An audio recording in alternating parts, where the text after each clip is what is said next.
ਦਸਵੇਂ ਗੋਬਿੰਦ ਸਿੰਘ ਗੁਰੂ ਨਮੋ ਚਰਨ ਅਰਬਿੰਦ।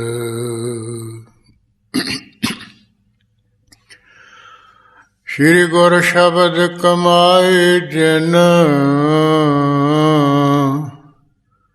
ਜੀਤੇ ਪੰਚ ਵਿਕਾਰ। ਤਿਨ ਸੰਤਨ ਕੋ ਬੰਦਨਾ ਸਿਰ ਚਰਨਨ ਪਰਤਾਰ। ਏਕ ਓੰਕਾਰਾ ਸਤਿਗੁਰੂ ਤਿਹ ਪ੍ਰਸਾਦ ਸਚ ਹੋਏ। ਵਾਹਿਗੁਰੂ ਜੀ ਕੀ ਫਤਿਹ। ਵਿਘਨ ਵਿਨਾਸ਼ਨ ਸੂਰ। ਵਾਹਿਗੁਰੂ ਜੀ ਕੀ ਫਤਿਹ।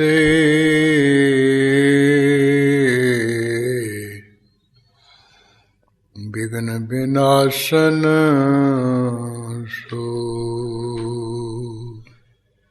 ਵਾਹਿਗੁਰੂ ਸਾਹਿਬ ਜੀਓ। ਕਬਿਤ ਅੰਧ ਜੋ ਬਦਰ ਪਿੰਗ ਨਗਨ ਮ੍ਰਿਤਕ ਛੰਦ। ਰੁਕਤ ਅਪਾਰਥ ਕੀ ਸਮਝ ਨ ਆਵਈ। ਵੈਰ ਦੇਸ਼ ਕਾਲ ਗਨ ਅਗਨ ਨਮੋ ਹੀ ਰਸ। ਬਿਬਦਾ ਲੰਕਾਰ ਹੂੰ ਕੋ ਭੇਦ ਨਹਿ ਪਾਵਈ। ਅੰਧ ਜੋ ਬਦਰ ਪਿੰਗ ਨਗਨ ਮ੍ਰਿਤਕ ਛੰਦ।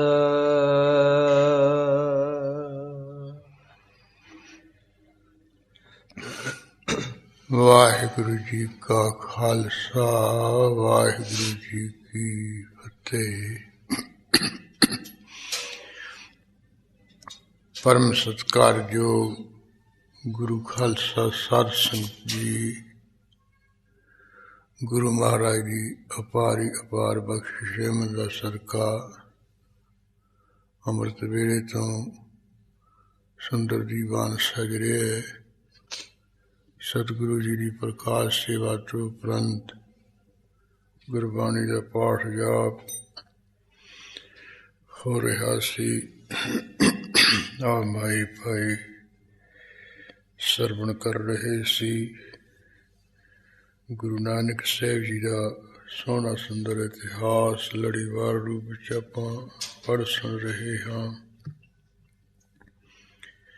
ਜਿਸ ਤਰ੍ਹਾਂ ਕਾਲੂ ਜੀ, ਉਹਨਾਂ ਦੇ ਪਿਤਾ ਕੌਣ ਸਨ, ਪਿਛਲੇ ਜਨਮਾਂ ਵਿੱਚ ਬਾਬਾ ਕਾਲੂ ਜੀ ਨੇ ਕਿਵੇਂ ਬੰਦਗੀ ਕੀਤੀ, ਕਿਹੋ ਜਿਹੀ ਇੱਛਾ ਰੱਖ ਕੇ, ਉਹ ਸਾਰਾ ਪ੍ਰਸੰਗ ਕੱਲ੍ਹ ਦੇ ਦੀਵਾਨ ਵਿੱਚ ਆਪਾਂ ਪੜ੍ਹਿਆ ਸੁਣਿਆ। ਉਸ ਸਭ ਇੱਛਾ ਨੂੰ ਰੱਖ ਕੇ ਜਿਵੇਂ ਅਕਾਲ ਪੁਰਖ ਅੰਤਰਜਾਮੀ ਵਾਹਿਗੁਰੂ ਨੇ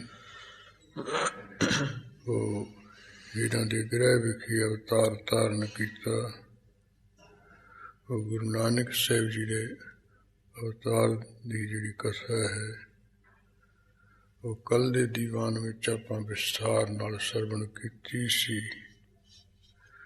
ਅਵਤਾਰ ਹੋਣ ਤੋਂ ਬਾਅਦ ਜਿਵੇਂ ਸ਼੍ਰੀ ਨਨਕਾਣਾ ਸਾਹਿਬ ਵਿਖੇ ਉਸ ਵੇਲੇ ਇਸ ਦਾ ਨਾਮ ਰਾਏ ਭੋਜ ਦੀ ਤਲਵੰਡੀ ਕਰਕੇ ਪ੍ਰਸਿੱਧ ਸੀ। ਹੁਣ ਸਤਿਕਾਰ ਵਜੋਂ ਗੁਰੂ ਕੇ ਸਿੱਖ ਸ਼੍ਰੀ ਨਨਕਾਣਾ ਸਾਹਿਬ ਮਹਾਰਾਜ ਦੇ ਨਾਂ 'ਤੇ ਇਹ ਨਗਰ ਦਾ ਨਾਂ ਲੈਂਦੇ। ਇੱਥੇ ਖੁਸ਼ੀਆਂ ਹੋਈਆਂ, ਵਧਾਈਆਂ ਵੱਜੀਆਂ, ਤਰ੍ਹਾਂ ਤਰ੍ਹਾਂ ਦੇ ਜਿਹੜੇ ਸਾਜ਼ ਵਜਾਏ ਗਏ। ਹੋਰ ਜਿਵੇਂ ਆ ਵਿਆਹ ਸ਼ਾਦੀਆਂ ਵਿੱਚ ਖੁਸਰੇ ਖਸਰੇ ਜੇ ਆ ਕੇ ਨੱਚਦੇ ਟੱਪਦੇ ਹੁੰਦੇ ਹੈ, ਗਰੀਬ ਗੁਰਬਾ ਆ ਕੇ ਕੋਈ ਮਾਇਆ ਦਾ ਦਾਨ ਮੰਗਦਾ ਹੁੰਦਾ ਹੈ। ਉਹ ਖੁਸ਼ੀ ਦਾ ਸਮਾਂ ਜਾਣ ਕੇ ਜਿਵੇਂ ਕਾਲੂ ਜੀ ਨੇ ਦਿਲ ਖੋਲ ਕੇ ਦਾਨ ਕੀਤਾ। ਤਰ੍ਹਾਂ ਤਰ੍ਹਾਂ ਦੀਆਂ ਜਿਹੜੀਆਂ ਵਧਾਈਆਂ ਹਨ ਖਿੜੇ ਮੱਥੇ ਸਭ ਦੀਆਂ ਪ੍ਰਵਾਨ ਕੀਤੀਆਂ। ਇਸੇ ਤਰ੍ਹਾਂ ਫਿਰ ਜਿਵੇਂ ਹਿੰਦੂਆਂ ਦੀ ਰੀਤੀ ਹੈ ਵੀ ਬੱਚੇ ਦਾ ਜਿਹੜਾ ਨਾਂ ਹੈ ਉਹ ਵਿਚਾਰ ਕੇ ਰੱਖਣਾ ਰਖਾਉਣਾ। ਇਹ ਤਾਂ ਜਦੋਂ ਗੁਰੂ ਨਾਨਕ ਸਾਹਿਬ ਮਹਾਰਾਜ ਜੀ ਆਏ ਹੈ, ਫਿਰ ਜਿਹੜਾ ਸਿੱਖੀ ਪੰਥ ਹੋਂਦ ਵਿੱਚ ਆਇਆ। ਇਹ ਜਿਹੜੀਆਂ ਕੋਈ ਹਿੰਦੂ ਰੀਤੀਆਂ ਇਹਨਾਂ ਦਾ ਗੁਰੂ ਨਾਨਕ ਸਾਹਿਬ ਮਹਾਰਾਜ ਜੀ ਨੇ ਆਪਣੇ ਗੁਰਸਿੱਖਾਂ ਪਾਸੋਂ ਤਿਆਗ ਕਰਵਾ ਦਿੱਤਾ ਸੀ। ਜਿਹੜੇ ਹਰਦਿਆਲ ਪੰਡਤ ਵਰਗੇ ਗੁਰੂ ਮਹਾਰਾਜ ਦੀਆਂ ਜਨਮ ਪੱਤਰੀਆਂ ਲਿਖਣ ਵਾਲੇ ਸੀ, ਤੇ ਮਹਾਰਾਜ ਦੇ ਕਲਾਂ ਵਿੱਚ ਜਿਹਨੂੰ ਪਾਉਣ ਦੀ ਕੋਸ਼ਿਸ਼ ਕਰ ਰਹੇ ਸੀ, ਮਹਾਰਾਜ ਦੇ ਪਾਉਣਾ ਤਾਂ ਕਿੱਥੇ ਰਹਿ ਗਿਆ। ਮਹਾਰਾਜ ਤੋਂ ਅਸਲਾ ਜਿਹੜੀ ਹੈ ਸੱਚਾ ਜਨੇਊ ਹੈ, ਉਹ ਆਪ ਵੀ ਪਹਿਨ ਕੇ ਗਿਆ ਤੇ ਦੂਜਾ ਜਿਹੜਾ ਉਹ ਗਲ ਵਿੱਚ ਪਾਇਆ ਸੀ ਉਹ ਲਾ ਕੇ ਪਰੇ ਸੁੱਟ ਕੇ ਗਿਆ। ਇਸੇ ਤਰ੍ਹਾਂ ਗੋਪਾਲ ਪੰਥ ਗੁਰੂ ਮਹਾਰਾਜ ਨੂੰ ਪੜਾਉਣ ਦੀ ਕੋਸ਼ਿਸ਼ ਕਰਨ ਨੂੰ ਲੱਗਿਆ ਸੀ, ਉਹ ਬ੍ਰਹਮ ਵਿਦਿਆ ਸਤਿਗੁਰੂ ਪਾਸੋਂ ਪੜ੍ਹ ਕੇ ਗਿਆ। ਸੋ ਇਸ ਤਰ੍ਹਾਂ ਜਿਹੜੇ ਪਹਿਲਾਂ ਹਿੰਦੂ ਮਤ ਦੀ ਰੀਤੀ ਅਨੁਸਾਰ ਸਾਰਾ ਕੁਛ ਕਰਦੇ ਕਰਾਉਂਦੇ ਸਨ, ਉਹ ਗੁਰੂ ਨਾਨਕ ਸਾਹਿਬ ਦੀ ਸਿੱਖਿਆ ਧਾਰ ਕੇ ਸਿੱਖ ਬਣ ਕੇ ਸਾਡੇ ਗਣੇਸ਼ ਦੇਵੀਆਂ ਮਨਾਉਣੇ ਛੱਡ ਗਏ। ਗੁਰੂ ਨਾਨਕ ਸਾਹਿਬ ਦੇ ਗੁਰਮੰਤਰ ਤੇ ਮੂਲ ਮੰਤਰ ਦੇ ਜਾਪਕ ਬਣ ਗਏ, ਅਭਿਆਸੀ ਬਣ ਗਏ। ਸੋ ਉਸ ਵੇਲੇ ਹੁਣ ਕਾਲੂ ਖੱਤਰੀ ਹਿੰਦੂਆਂ ਵਿੱਚੋਂ ਪੈਦਾ ਹੋਇਆ। ਹਿੰਦੂ ਜਿਵੇਂ ਰੀਤੀ ਰੁਤੀ ਕਰਦੇ ਉਹਨੇ ਤਾਂ ਕਰਨੀ ਸੀ ਨਾ ਸਾਰੀ। ਤੇ ਕਈ ਜਿਹੜੇ ਲੋਕ ਇੱਥੋਂ ਆ ਪੜ੍ਹ ਕੇ ਕਹਿੰਦੇ ਲੈ ਪਿਤਾ ਕਾਲੂ ਜੀ ਐਂ ਕਰਦੇ ਸੀ, ਗੁਰੂ ਨਾਨਕ ਦੇ ਪਿਤਾ ਸੀ ਐਂ ਕਰਦੇ ਸੀ, ਅਸੀਂ ਸਿੱਖ ਕਹਿੰਦੇ ਨਹੀਂ ਕਰਨੀ ਚਾਹੀਦੀ। ਉਹ ਜਦੋਂ ਗੁਰੂ ਨਾਨਕ ਸਾਹਿਬ ਜੀ ਤੋਂ ਪਹਿਲਾਂ ਇਹ ਰੀਤੀ ਚੱਲਦੀ ਸੀ, ਉਹਨੇ ਕਰਨੀ ਸੀ। ਜਦੋਂ ਗੁਰੂ ਮਹਾਰਾਜ ਇੱਧਰ ਉੱਧਰ ਵਿਚਰ ਕੇ ਪ੍ਰਚਾਰ ਕਰਨ ਲੱਗੇ, ਉਸ ਵੇਲੇ ਤਾਂ ਉਹਨਾਂ ਦੇ ਜਿਹੜੇ ਸਾਧਕ ਸਿੱਖ ਬਣ ਗਏ, ਇਹ ਸਾਰੀਆਂ ਰੀਤੀਆਂ ਛੱਡ ਗਏ। ਇਸ ਕਰਕੇ ਕਈ ਵਾਰੀ ਜਿਹੜੇ ਲੋਕ ਆਪਣੇ ਮਗਰ ਪੈਰੋਕਾਰ ਹੁੰਦੇ ਨੇ ਵੀ ਚਾਹੁੰਦੇ ਵੀ ਸਾਡੇ ਮਗਰੇ ਲੱਗਣ, ਉਹੀ ਕੁਛ ਕਰੀ ਜਾਣ, ਅੰਨੇ ਬੋਲੇ ਹੋਏ ਭੁਲੇਖੇ ਵਿੱਚ ਪਏ ਹੋਏ, ਫਿਰ ਇਹੋ ਜਿਹੀਆਂ ਉਦਾਹਰਨਾਂ ਦੇ ਕੇ ਸਾਨੂੰ ਉਹ ਚੁੱਪ ਕਰਾਉਣ ਦੀ ਕੋਸ਼ਿਸ਼ ਕਰ ਜਾਂਦੇ ਵੀ ਦੇਖੋ ਇੱਕ ਪਾਸੇ ਤੁਸੀਂ ਇਹ ਕਹਿੰਦੇ ਹੋ, ਦੂਜਾ ਗੁਰੂ ਨਾਨਕ ਦੇ ਪਿਤਾ ਸਾਰਾ ਕੁਛ ਕਰਦੇ ਕਰਾਉਂਦੇ ਹੈ, ਤੁਹਾਨੂੰ ਕੀ ਹੁੰਦਾ ਜਦੋਂ ਪਿਓ ਕਰਦਾ ਉਹਨਾਂ ਦਾ। ਸੋ ਅੱਜ ਦੇ ਇਤਿਹਾਸ ਵਿੱਚ ਵੀ ਇਹ ਪ੍ਰਸੰਗ ਆਉਣਾ ਹੈ, ਜਿਸ ਕਰਕੇ ਕਈਆਂ ਦੇ ਮਨ ਦੇ ਵਿੱਚ ਹੈ ਤੇ ਭੁਲੇਖਾ ਸੰਸਾ ਹੋ ਜਾਏ ਵੀ ਇਹ ਠੀਕ ਹੈ ਕਿ ਗਲਤ ਹੈ। ਪਰ ਜਿਸ ਵੇਲੇ ਉਹ ਗੁਰੂ ਨਾਨਕ ਸਾਹਿਬ ਜੀ ਪ੍ਰਗਟ ਹੋਏ, ਉਸ ਵੇਲੇ ਤਾਂ ਸਿੱਖੀ ਇਹਦੇ ਹੋਂਦ ਵਿੱਚ ਆਈ ਨਹੀਂ, ਸਿੱਖੀ ਪੰਥ ਚੱਲਿਆ ਹੀ ਨਹੀਂ ਸੀ। ਇਸ ਕਰਕੇ ਸਿੱਖੀ ਪੰਥ ਚੱਲਣ ਤੋਂ ਪਹਿਲਾਂ ਜੋ ਕੁਛ ਹੋ ਰਿਹਾ ਸੀ ਉਸ ਸਮੇਂ ਦੀ ਉਹ ਰੀਤੀ ਸੀ, ਮਰਜ਼ਾਦਾ ਸੀ। ਜਦੋਂ ਗੁਰੂ ਨਾਨਕ ਸਾਹਿਬ ਜੀ ਬੜੇ ਹੋ ਕੇ ਉਪਦੇਣ ਲੱਗੇ, ਫਿਰ ਉਹ ਜਿਹੜਾ ਸਿੱਖੀ ਪੰਥ ਹੋਂਦ ਵਿੱਚ ਆਇਆ ਹੈ, ਉਸ ਵੇਲੇ ਤਾਂ ਕੋਈ ਸਿੱਖ ਐਸਾ ਕੁਛ ਨਹੀਂ ਕਰਦਾ ਕਰਾਉਂਦਾ ਸੀ, ਸਭ ਛੱਡ ਛੁਡਾ ਗਏ ਸਨ। ਉਹ ਜਿਵੇਂ ਵੀ ਇਹ ਕਵੀ ਸੰਤੋਖ ਸਿੰਘ ਜੀ ਨੇ ਭਾਈ ਬਾਲਾ ਵਾਲੀ ਜਨਮ ਸਾਖੀ ਵਿੱਚੋਂ ਇਹ ਪ੍ਰਸੰਗ ਲੈ ਕੇ ਉਹਦਾ ਛੰਦਾਬੰਦੀ ਵਿੱਚ ਬਿਆਨ ਕੀਤਾ, ਉਹ ਖੋਲ ਕੇ ਆ ਰਿਹਾ ਹੈ। ਨਾਲ ਹੀ ਕਵੀ ਸੰਤੋਖ ਸਿੰਘ ਅੰਜ ਤਾਂ ਬੜੇ ਮਹਾਨ ਚਿੰਤਾਮਣ ਕਵੀ ਸੀ, ਸ਼੍ਰੋਮਣੀ ਕਵੀ ਸੀ, ਤੇ ਇਸ ਤਰ੍ਹਾਂ ਅਨੁਭਵੀ ਕਵੀ ਸੀ। ਪਰ ਫਿਰ ਵੀ ਮਹਾਨ ਕਵੀ ਹੁੰਦਿਆਂ ਹੋਇਆਂ ਆਪਣੇ ਅੰਦਰਲੀ ਜਿਹੜੀ ਨਿਮਰਤਾ ਗਰੀਬੀ ਉਹਨੂੰ ਜਨਾਇਆ ਹੈ। ਇਹ ਜਿਹੜੇ ਕੋਈ ਅਧਿਆਤਮਵਾਦੀ ਕਵੀ ਹੁੰਦੇ ਉਹਨਾਂ ਵਿੱਚ ਇੱਕ ਖਾਸ ਗੁਣ ਹੁੰਦਾ ਹੈ ਵੀ ਸਭ ਕੁਝ ਜਾਣਦੇ ਹੋਏ ਫਿਰ ਵੀ ਆਪਣੇ ਆਪ ਨੂੰ ਅਣਜਾਣ ਜਣਾਉਣਾ, ਸਮਝਾਉਣਾ ਵੀ ਮੈਂ ਤਾਂ ਕੁਝ ਵੀ ਨਹੀਂ ਜਾਣਦਾ ਹਾਂ। ਇਸ ਕਰਕੇ ਗੁਰਬਾਣੀ ਵਿੱਚ ਵੀ ਕਿਹਾ ਜੋ ਸੋਈ ਅਜਾਣ ਕਹੈ ਮੈਂ ਜਾਨਾ, ਜਾਣਨ ਹਾਰ ਨਾ ਛਾਨਾ ਰੇ। ਕਹਿੰਦੇ ਜਿਹੜਾ ਉਹ ਸਭ ਤੋਂ ਵੱਡਾ ਅਣਜਾਣ ਹੈ, ਸਭ ਤੋਂ ਵੱਡਾ ਬੇਸਮਝ ਮਨੁੱਖ ਹੈ, ਜਿਹੜਾ ਕਹਿੰਦਾ ਮੈਂ ਸਭ ਕੁਝ ਜਾਣਦਾ, ਮੈਨੂੰ ਸਭ ਕੁਝ ਦਾ ਪਤਾ ਹੈ। ਜਾਣਨ ਹਾਰ ਨਾ ਛਾਨਾ ਰੇ। ਜਿਹੜਾ ਜਾਣਨ ਵਾਲਾ ਉਹ ਲੁਕਿਆ ਨਹੀਂ ਰਹਿੰਦਾ, ਉਹ ਕਹਿੰਦਾ ਮੈਂ ਤਾਂ ਜਾਣਦਾ ਕੁਛ ਨਹੀਂ ਹੈ। ਜਿਹੜਾ ਕਹਿੰਦਾ ਮੈਂ ਕੁਝ ਵੀ ਨਹੀਂ ਜਾਣਦਾ ਉਹੀ ਅਸਲੀ ਹੈ, ਯਥਾਰਥਵਾਦੀ, ਅਧਿਆਤਮਵਾਦੀ ਹੈ। ਜਿਹੜਾ ਕਹਿੰਦਾ ਮੈਂ ਸਭ ਕੁਝ ਜਾਣਦਾ ਹਾਂ ਉਹ ਸਮਝ ਲਓ ਸਭ ਤੋਂ ਵੱਡਾ ਗੁਰੂ ਨਾਨਕ ਦੇ ਸਿਧਾਂਤਾਂ ਅਨੁਸਾਰ ਬੇਸਮਝ ਹੈ, ਮੂਰਖ ਹੈ। ਉਹ ਕਵੀ ਜੀ ਹੁਣ ਸਿੱਖ ਪੰਥ ਵਿੱਚ ਹਨ, ਅੰਮ੍ਰਿਤਧਾਰੀ ਹੈ, ਜਿਸ ਕਰਕੇ ਉਹ ਨੀਚਾ ਅੰਦਰ ਨੀਚਾ ਨੀਚੀ ਹਿੰਮਤ ਦੀਚ ਨਿਮਰਤਾ ਨਾਲ ਹੀ ਕਹਿ ਰਹੇ ਹੈ ਸਭ ਕੁਝ ਵਿਦਵਾਨ ਹੁੰਦਿਆਂ ਹੋਇਆਂ ਕਿ ਮੇਰੀ ਜਿਹੜੀ ਕਵਿਤਾ ਹੈ ਨਾ ਇਹ ਕੋਈ ਬਹੁਤ ਚੰਗੀ ਨਹੀਂ ਹੈ। ਇਹ ਤਾਂ ਦੂਸ਼ਣਾਂ ਨਾਲ ਭਰੀ ਪਈ ਹੈ। ਜਿਵੇਂ ਕਵਿਤਾ ਵਿੱਚ ਕੋਈ ਦੂਸ਼ਣ ਹੁੰਦੇ, ਦੋਸ਼ ਹੁੰਦੇ ਨੇ, ਉਹ ਦੋਸ਼ਾਂ ਕਰਕੇ ਉਹ ਫਿਰ ਉਸ ਕਵਿਤਾ ਨੂੰ ਅੰਨੀ ਕਿਹਾ ਜਾਂਦਾ, ਬੋੜੀ ਕਿਹਾ ਜਾਂਦਾ, ਪਿੰਗਲੀ ਕਿਹਾ ਜਾਂਦਾ, ਬੇਪੜਦ ਕਿਹਾ ਮਰੀ ਕਵਿਤਾ। ਇਸ ਤਰ੍ਹਾਂ ਇਹ ਮੇਰੀ ਜਿਹੜੀ ਕਵਿਤਾ ਇਹੋ ਜਿਹੀ ਹੈ, ਅੰਨੀ ਵੀ ਹੈ, ਬੋੜੀ ਵੀ ਹੈ, ਪਿੰਗਲੀ ਵੀ ਹੈ, ਬੇਪੜਦ ਵੀ ਮਰੀ ਹੋਈ ਵੀ ਹੈ। ਤਾਂ ਭਾਵੇਂ ਦੋਸ਼ ਹੈ ਨਹੀਂ ਸੀ ਕਵੀ ਦੀ ਕਵਿਤਾ ਵਿੱਚ, ਪਰ ਨਿਮਰਤਾ ਨਾਲ ਇਹ ਕਵੀ ਕਹਿ ਰਿਹਾ ਕਿ ਮੇਰੀ ਕਵਿਤਾ ਕੋਈ ਬਹੁਤੀ ਚੰਗੀ ਨਹੀਂ ਹੈ, ਨਹੀਂ। ਉਹ ਜਿਵੇਂ ਨਿਮਰਤਾ ਨਾਲ ਕਵੀ ਜੀ ਨੇ ਕੁਝ ਕਵਿਤ ਛੰਦ ਵਿੱਚ ਲਫ਼ਜ਼ ਕਹੇ ਆਪਣੀ ਕਵਿਤਾ ਸੰਬੰਧੀ, ਉਹ ਜਿਵੇਂ ਵੀ ਆ ਰਹੇ ਅਸੀਂ ਸੁਣੀਏ ਮਨ ਲਾ ਕੇ। ਅੰਧ ਜੋ ਬਦਰ ਪਿੰਗ ਨਗਨ ਮਿਰਤਕ ਛੰਦ।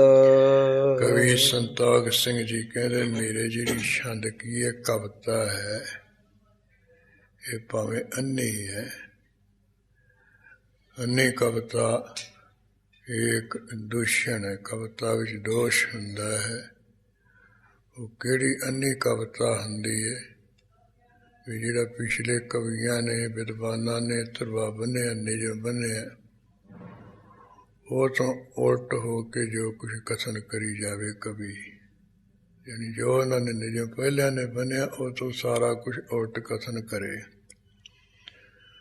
ਉਹ ਕਵੀ ਦੀ ਜਿਹੜੀ ਕਵਿਤਾ ਨੂੰ ਉਹ ਵਿਦਵਾਨ ਕਵੀ ਕਹਿਣਗੇ ਵੀ ਇਹਦੀ ਅੰਨੀ ਹੈ ਕਵੀ ਦੀ ਕਵਿਤਾ, ਇਹਨੂੰ ਦਿਸਦਾ ਹੀ ਨਹੀਂ ਹੈ ਵੀ ਨਿਜਮਾ ਅਸੂਲ ਕੀ ਹੈ, ਤੇ ਉਦੋਂ ਸਾਰਾ ਉਲਟ ਕਥਨ ਕਰ ਰਿਹਾ। ਜਿਵੇਂ ਆ ਕੋਈ ਗੁਰੂ ਨਾਨਕ ਸਾਹਿਬ ਦੇ ਸਾਰ ਸਿਧਾਂਤ ਤੋਂ ਜਾਣਦਾ ਨਾ ਹੋਵੇ ਤੇ ਉਹ ਹਨੇਰੇ ਵਿੱਚ ਹੀ ਫਿਰੀ ਜਾਏ। ਅਸੀਂ ਉਹਨੂੰ ਕਹਿੰਦੇ ਵੀ ਇਹ ਤਾਂ ਅੰਨਾ ਸਿੱਖ ਹੈ, ਇਹਦੇ ਕੋਲੋਂ ਉੱਪਰੋਂ ਸਾਰਾ ਕੁਝ ਕਾਰ ਪਹਿਨੇ ਹੈ, ਫਿਰਦਾ ਅੰਨਿਆਂ ਨੂੰ ਹੋਰ ਹੀ ਕਿਤੇ ਧੱਕੇ ਖਾਂਦਾ, ਜਿਵੇਂ ਅੰਨਾ ਡੋਲੇ ਖਾਂਦਾ ਹੁੰਦਾ ਨਾ, ਇੱਧਰ ਉੱਧਰ ਜਾਂਦਾ ਹੁੰਦਾ ਵੀ ਇਸ ਤਰ੍ਹਾਂ ਹੀ ਜਿਹੜੇ ਕੋਈ ਇੱਧਰ ਉੱਧਰ ਭੜਕਦੇ ਫਿਰਦੇ ਉਹ ਅੰਨੇ ਸਿੱਖ ਹੈ। ਇੱਕ ਹੁੰਦੇ ਸੁਜਾਖੇ ਸਿੱਖ ਜਿਨ੍ਹਾਂ ਨੂੰ ਵਧੀਆ ਰਸਤਾ ਦਿਸਦਾ ਵੀ ਉਹ ਗੁਰੂ ਦੇ ਰਸਤੇ ਚੱਲਦੇ ਹੈ। ਅੰਨਿਆਂ ਦਾ ਇਹੀ ਹੁੰਦਾ ਹੈ ਵੀ ਉਹ ਇੱਧਰ ਉੱਧਰ ਭੜਕਦੇ। ਇਸ ਤਰ੍ਹਾਂ ਇੱਕ ਅੰਨੀ ਕਵਿਤਾ ਹੈ ਵੀ ਜਿਹੜਾ ਕੋਈ ਧਰਵਾ ਬੰਨਿਆ, ਅਸੂਲ ਬੰਨਿਆ, ਉਹ ਤੋਂ ਸਾਰਾ ਕੁਝ ਹੀ ਉਲਟ ਕਥਨ ਕਰੇ ਅਵਤਾ ਕਵਿਤਾ ਵਿੱਚ, ਉਹਨੂੰ ਅੰਨੀ ਕਵਿਤਾ ਕਿਹਾ ਜਾਂਦਾ। ਦੋਸ਼ ਹੈ। ਦੂਜਾ ਦੋਸ਼ ਹੈ ਕਵਿਤਾ ਦਾ ਬਦਰ ਵੀ ਬੋਲੀ ਕਵਿਤਾ, ਜਿਹਨੂੰ ਸੁਣਦਾ ਹੀ ਨਾ ਹੋਵੇ ਉਹਨੂੰ ਬੋਲਾ ਕਹਿੰਦੇ ਨੇ। ਇੱਕ ਕਹਿੰਦੇ ਆ ਬੋਲੀ ਕਵਿਤਾ ਵੀ ਹੁੰਦੀ ਹੈ ਵੀ ਜਿਸ ਕਵਿਤਾ ਵਿੱਚ ਜਿਹੜਾ ਕੋਈ ਪਹਿਲਾ ਪਦ ਹੈ ਉਹਦਾ ਅਰਥ ਕੁਝ ਹੋਰ ਹੋਵੇ ਤੇ ਦੂਜਾ ਜਿਹੜਾ ਪਦ ਹੈ ਦੂਜਾ ਤਕਾਂਤ ਉਹਦਾ ਅਰਥ ਕੁਝ ਹੋਰ ਹੋਵੇ, ਯਾਨੀ ਇੱਕ ਦੂਸਰੇ ਪਦਾਂ ਦਾ ਅਰਥਾਂ ਦਾ ਆਪੋ ਵਿੱਚ ਹੀ ਵੈਰ ਵਿਰੋਧ ਹੋਵੇ, ਵਿਰੋਧ ਭਾਵ ਹੋਵੇ। ਹੁਣ ਜੇ ਪਹਿਲਾਂ ਕੁਝ ਹੋਰ ਕਿਹਾ ਮੋਰੋਂ ਕੁਝ ਹੋਰ ਕਿਹਾ ਪਦਾਰਥ ਤੇ ਉਹਦੇ ਨਾਲ ਫਿਰ ਉਹ ਕਹੂਗਾ ਵੀ ਇਹ ਤਾਂ ਬੋਲਾ ਹੈ, ਇਹਨੂੰ ਸੁਣਦਾ ਹੀ ਨਹੀਂ ਹੈ ਵੀ ਮੈਂ ਕੀ ਕਿਹਾ, ਕਵੀ ਕੀ ਕਹਿੰਦੇ ਤੇ ਮੈਂ ਕੀ ਜਾਣਾ, ਬੋਲਾ ਸੁਣਦਾ ਨਹੀਂ ਨਾ ਹੁੰਦਾ। ਇਸ ਤਰ੍ਹਾਂ ਕਹਿੰਦੇ ਜਿਹੜਾ ਕੋਈ ਇਹੋ ਜਿਹੀ ਕਵਿਤਾ ਰਚੇ ਪਹਿਲੇ ਪਦਾਂ ਦਾ ਕੁਝ ਹੋਰ ਅਰਥ ਹੋਵੇ, ਦੂਜਿਆਂ ਦਾ ਉਹ ਤੋਂ ਵਿਰੋਧ ਵਿੱਚ ਹੋਵੇ ਅਰਥ, ਇਹ ਬੋਲੀ ਹੈ। ਤੀਜੀ ਹੁੰਦੀ ਹੈ ਪਿੰਗਲੀ ਕਵਿਤਾ। ਇਹ ਵੀ ਇੱਕ ਦੂਸ਼ਣ ਹੈ ਜਿਹਦੇ ਵਿੱਚ ਜਿਹੜੇ ਕੋਈ ਛੰਦਬੰਦ ਹੈ ਉਹ ਘੱਟ ਹੋਣ, ਲਗਾ ਮਾਤਰਾ ਸਹੀ ਨਾ ਹੋਣ, ਯਾਨੀ ਉਹ ਪੂਰੀਆਂ ਮਾਤਰਾ ਨਾ ਹੋਵੇ, ਛੰਦ ਘੱਟ ਵੱਧ ਮਾਤਰਾ ਹੋਣ, ਉਹਨੂੰ ਪਿੰਗਲੀ ਕਵਿਤਾ ਕਿਹਾ ਵਿਦਵਾਨਾਂ ਨੇ। ਚੌਥੀ ਹੁੰਦੀ ਹੈ ਕਹਿੰਦੇ ਨੰਗੀ ਕਵਿਤਾ, ਬੇਪੜ੍ਹ ਕਵਿਤਾ, ਜਿਸ ਕਵਿਤਾ ਵਿੱਚ ਕੋਈ ਅਲੰਕਾਰ ਨਾ ਹੋਵੇ। ਅਲੰਕਾਰ ਉਪਮਾ ਅਲੰਕਾਰ, ਅਤ ਉਪਮਾ ਅਲੰਕਾਰ ਹੈ, ਉਤਪ੍ਰੇਸ਼ਾ ਅਲੰਕਾਰ ਹੈ, ਉਪਮਾਨ ਅਲੰਕਾਰ ਹੈ, ਇਸ ਤਰ੍ਹਾਂ ਬੇਅੰਤ ਅਲੰਕਾਰ ਹੈ। ਜੇ ਇਹਦੇ ਵਿੱਚ ਕੋਈ ਅਲੰਕਾਰ ਨਾ ਕਥਨ ਹੋਵੇ ਉਹਨੂੰ ਨੰਗੀ ਕਵਿਤਾ ਦਾ ਦੋਸ਼ ਹੈ, ਉਹਦੇ ਵਿੱਚ ਨਵੀ ਉਹ ਬੇਪੜ੍ਹ ਕਵਿਤਾ ਹੈ। ਜੇ ਅਲੰਕਾਰ ਨਾਲ ਗਹਿਣਿਆਂ ਦਾ ਹੁੰਦਾ, ਜਿਵੇਂ ਕੋਈ ਅਲੰਕਾਰ ਵਿੱਚ ਹੋਣ ਤੇ ਕਵਿਤਾ ਸਜ ਵੱਜ ਜਾਂਦੀ ਹੈ। ਇਸ ਤਰ੍ਹਾਂ ਜਿਸ ਵਿੱਚ ਕੋਈ ਅਲੰਕਾਰ ਦਾ ਕਥਨ ਹੀ ਨਾ ਹੋਵੇ ਤੇ ਉਹ ਨੰਗੀ ਕਵਿਤਾ ਬੇਪੜ੍ਹ ਕਵਿਤਾ ਹੁੰਦੀ ਹੈ। ਪੰਜਵੀਂ ਹੁੰਦੀ ਹੈ ਮਿਰਤਕ, ਮਰੀ ਹੋਈ ਕਵਿਤਾ, ਵੀ ਜਿਸ ਦਾ ਕੋਈ ਅਰਥ ਹੀ ਨਾ ਬਣੇ, ਵੀ ਕਵਿਤਾ ਤਾਂ ਬਹੁਤ ਹੋਵੇ ਪਰ ਅਰਥ ਨਾ ਕੋਈ ਬਣੇ। ਉਣ ਮੁਣ, ਰੁਣ ਮੁਣ, ਝੁਣ ਮੁਣ, ਇਹੋ ਜਿਹੇ ਲਫ਼ਜ਼ ਹੈ, ਇਹਨਾਂ ਦਾ ਕੀ ਅਰਥ ਬਣੂਗਾ, ਇਹ ਬਣਦਾ ਨਹੀਂ ਨਾ ਹੈ।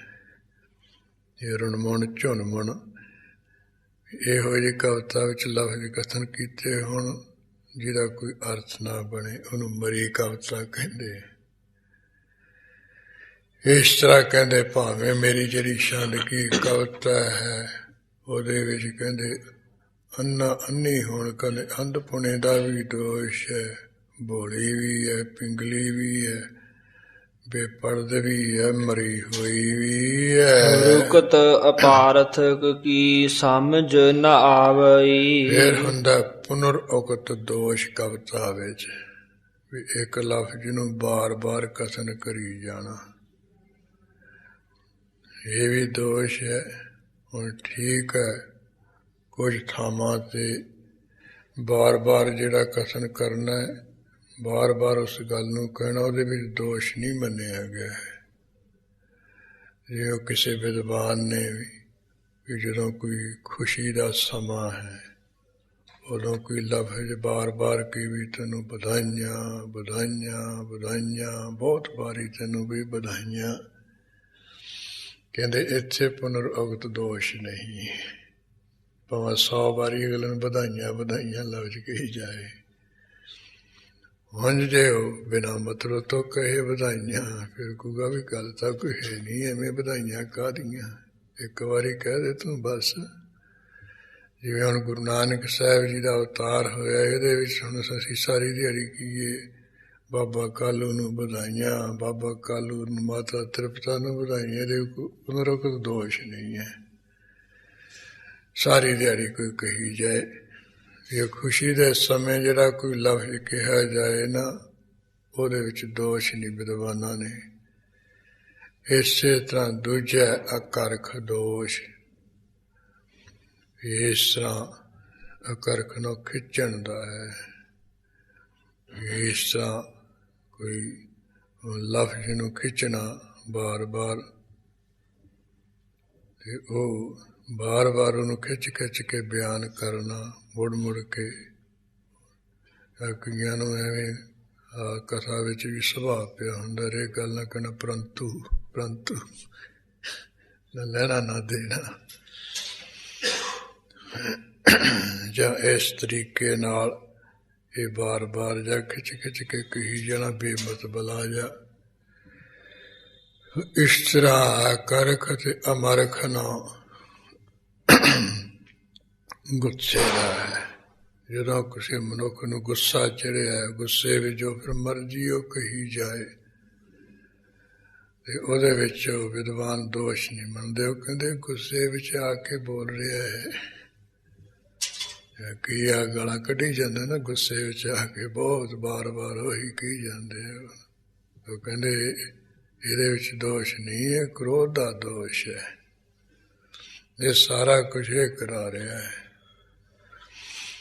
ਹਾਂ, ਅਮਰਖ ਇਸੇ ਤਰ੍ਹਾਂ ਰਖ ਤੇ ਪੈ। ਜਦੋਂ ਕੋਈ ਮਨੁੱਖ ਕਹਿੰਦੇ ਡਰਿਆ ਹੁੰਦਾ ਹੈ, ਉਦੋਂ ਕੋਈ ਲਫ਼ਜ਼ ਡਰ ਦੇ ਵਿੱਚ ਬੋਲੇ ਵੀ ਬਚਾ ਲਓ ਵੀ, ਬਚਾ ਲਓ ਵੀ, ਬਚਾ ਲਓ ਵੀ, ਮੈਨੂੰ ਵੀ ਖਾ ਗਿਆ ਵੀ, ਖਾ ਗਿਆ, ਡਰਿਆ ਕਹਿੰਦਾ ਨਾ ਬਾਰ ਬਾਰ। ਇਸ ਤਰ੍ਹਾਂ ਕਹਿੰਦੇ ਬਿਪਤਾ ਦੇ ਸਮੇਂ, ਡਰ ਦੇ ਸਮੇਂ ਮਨੁੱਖ ਕੋਈ ਬਾਰ ਬਾਰ ਲਫ਼ਜ਼ ਬੋਲੀ ਜਾਏ, ਉਹਦੇ ਵਿੱਚ ਦੋਸ਼ ਨਹੀਂ ਹੈ। ਉਹ ਆਪਣੇ ਬਚਾਅ ਲਈ ਬੋਲ ਰਿਹਾ ਵਿਚਾਰਾ। ਤੇ ਇਸ ਤਰ੍ਹਾਂ ਹੀ ਪੁਨ ਦੀਨਤਾ ਔਕਤ, ਫਿਰ ਆਪਣਾ ਦੀਨਤਾ ਹੀ, ਜਿਹੜਾ ਕੋਈ ਗਰੀਬੀ ਹੈ ਉਹਦੇ ਵਿੱਚ ਕਥਨ ਕਰੇ ਵੀ ਮੈਂ ਤਾਂ ਬਹੁਤ ਗਰੀਬ ਹੈ, ਮੈਂ ਤਾਂ ਬਹੁਤ ਗਰੀਬ ਹੈ, ਮੇਰੇ ਵਰਗਾ ਤਾਂ ਕੰਗਾਲ ਨਹੀਂ ਹੋਣਾ, ਮੇਰੇ ਵਰਗਾ ਕੋਈ ਗਰੀਬ ਨਹੀਂ ਹੋਣਾ ਹੈ। ਇਸ ਤਰ੍ਹਾਂ ਗਰੀਬੀ ਦੇ ਸੰਬੰਧ ਵਿੱਚ, ਦੀਨਤਾਈ ਦੇ ਸੰਬੰਧ ਵਿੱਚ ਕੋਈ ਕਥਨ ਕਰੀ ਜਾਏ ਬਾਰ ਬਾਰ ਲਫ਼ਜ਼ ਨੂੰ, ਉਹਦੇ ਵਿੱਚ ਦੋਸ਼ ਨਹੀਂ ਹੈ।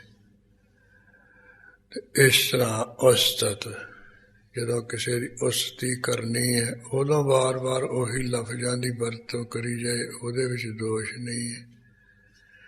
ਜੇ ਕਿਸੇ ਦੀ ਨਿੰਦਿਆ ਕਰਦਾ, ਨਿੰਦਿਆ ਦੇ ਸੰਬੰਧ ਵਿੱਚ ਲਫ਼ਜ਼ ਉਹੀ ਕਹੀ ਜਾਏ ਬਾਰ ਬਾਰ, ਕਿਉਂਕਿ ਉਹ ਨਿੰਦਿਆ ਕਰ ਰਿਹਾ ਹੈ ਨਾ, ਇਸ ਕਰਕੇ ਨਿੰਦਿਆ ਵਾਲਾ ਬਾਰ ਬਾਰ ਉਹੀ ਕਹੀ ਜਾਏ। ਕਹਿੰਦੇ ਦੋਸ਼ ਨਹੀਂ ਕਵੀ ਮੰਨਦੇ ਹੈ। ਉਸ ਤੋਂ ਨਿੰਦਿਆ ਬਾਦ ਮੈਂ, ਅੱਗੇ ਬਾਦ ਨਾ ਝਗੜਾ।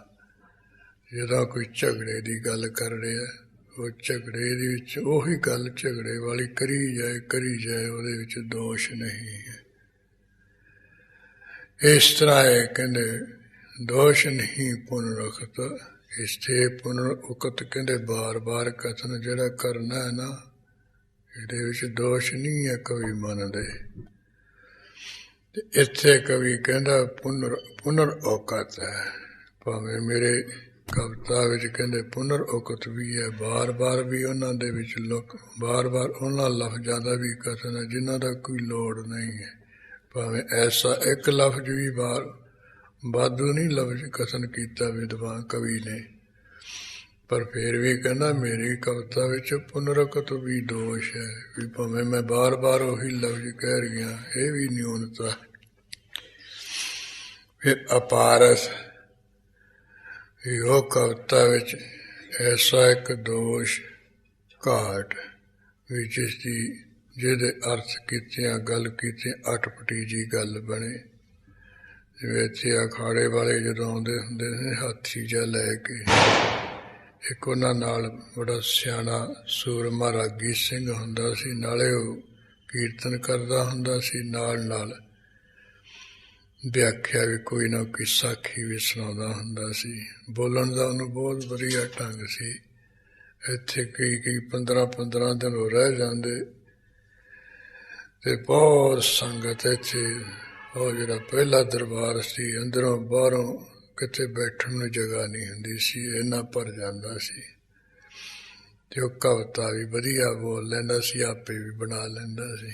ਕਈ ਵਾਰੀ ਉਹ ਹਾਸ ਵਿਲਾਸ ਦੀਆਂ ਗੱਲਾਂ ਵੀ ਕਰ ਜਾਂਦਾ, ਜਾਣੀ ਹਰ ਪੱਖ ਤੋਂ ਸਿਆਣਾ ਸੀ, ਵਿਦਵਾਨ।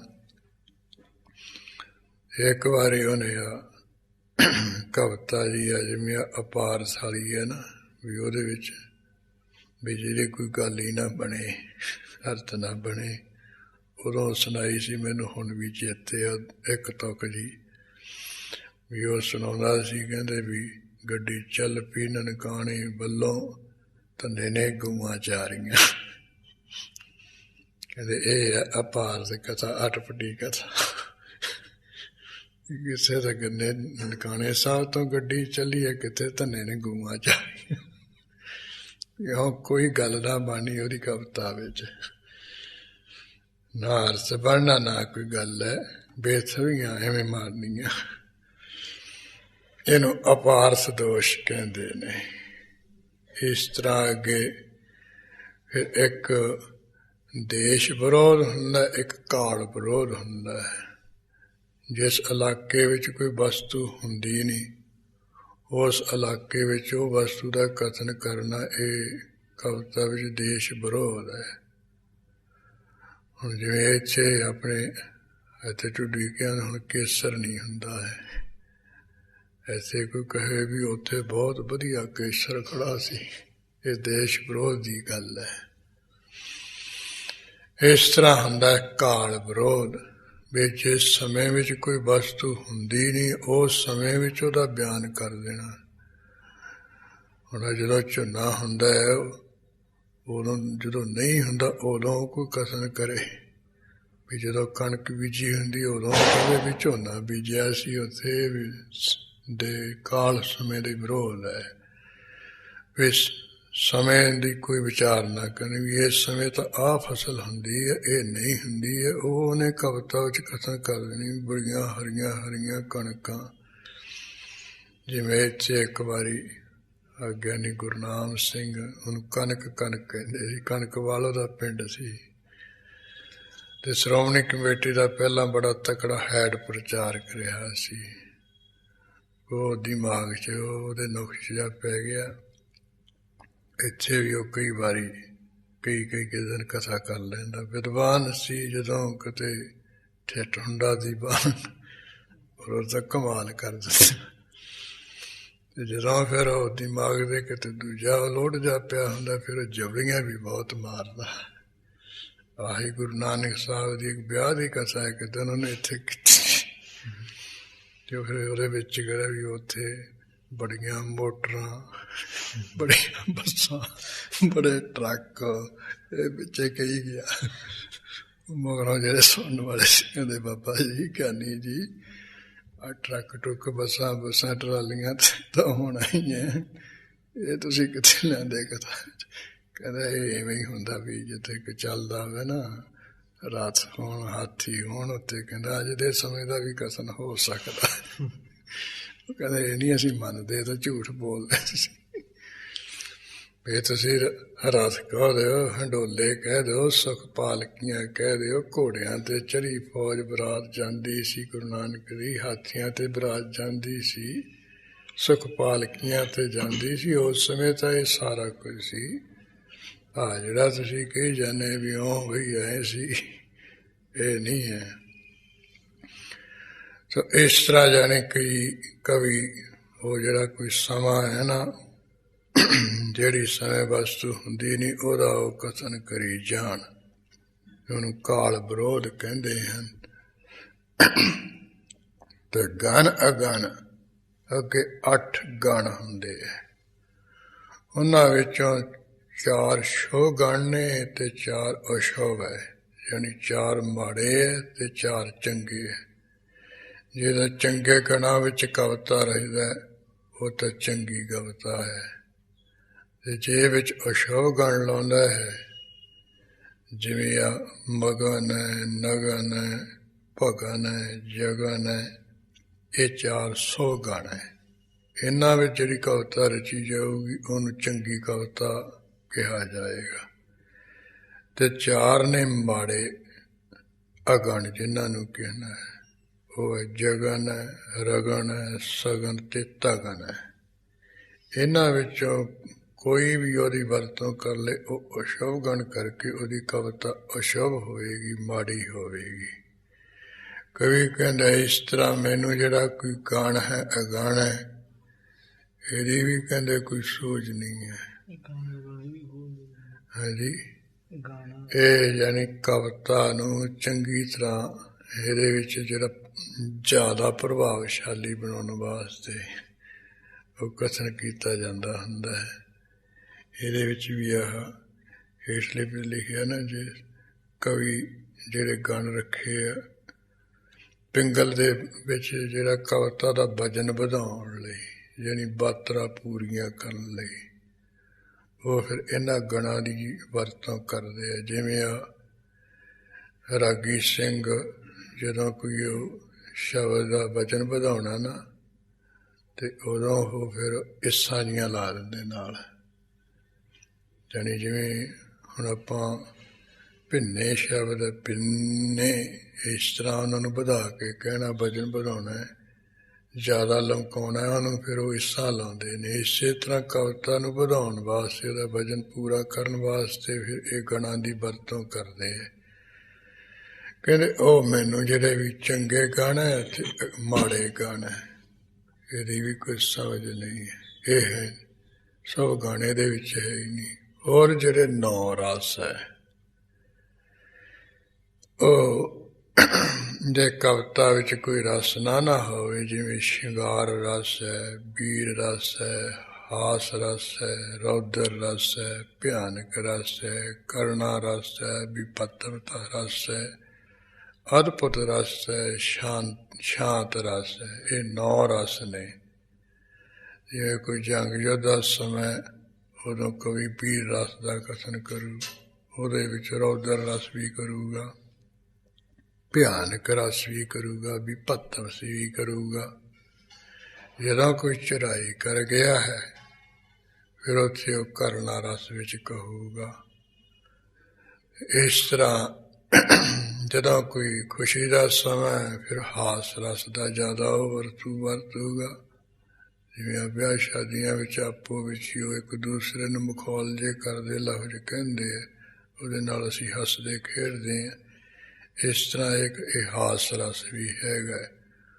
ਉਹ ਕਈ ਕਵੀ ਹਾਸ ਰਸ ਦੀਆਂ ਗੱਲਾਂ ਕਹਿੰਦੇ ਹੋਏ ਤੇ ਉਹਦੇ ਵਿੱਚ ਗੁਰੂ ਕਾ ਇਤਿਹਾਸ ਕਥਨ ਕਰ ਜਾਂਦੇ। ਜਾਂ ਇੱਕ ਕਵੀ ਨੇ ਹੋਲੇ ਮਹੱਲੇ ਤੇ ਹਾਸ ਰਸ ਕਵਾਲੀ ਹੈ, ਉਹ ਬਹੁਤ ਵਧੀਆ ਇੱਥੇ ਸੁਣਨ ਵਾਲੀ ਹੈ। ਉਹ ਅਨੰਦਪੁਰ ਦੇ ਵਿੱਚ ਜਿਹੜੇ ਪਹਾੜੀਏ ਲੋਕ ਹੈ, ਉਹਨਾਂ ਦਾ ਹਾਸ ਰਸ ਵਿੱਚ ਉਹਨੇ ਵਧੀਆ ਕਥਨ ਕੀਤਾ ਹੈ। ਇਸ ਤਰ੍ਹਾਂ ਕੋਈ ਕਵੀ ਹਾਸ ਰਸ ਕਥਨ ਕਰਦੇ, ਕੋਈ ਅਦਭੁਤ ਰਸ ਦੇ, ਕੋਈ ਵੀਰ ਰਸ ਕਰਦੇ, ਕੋਈ ਭਿਆਨਕ।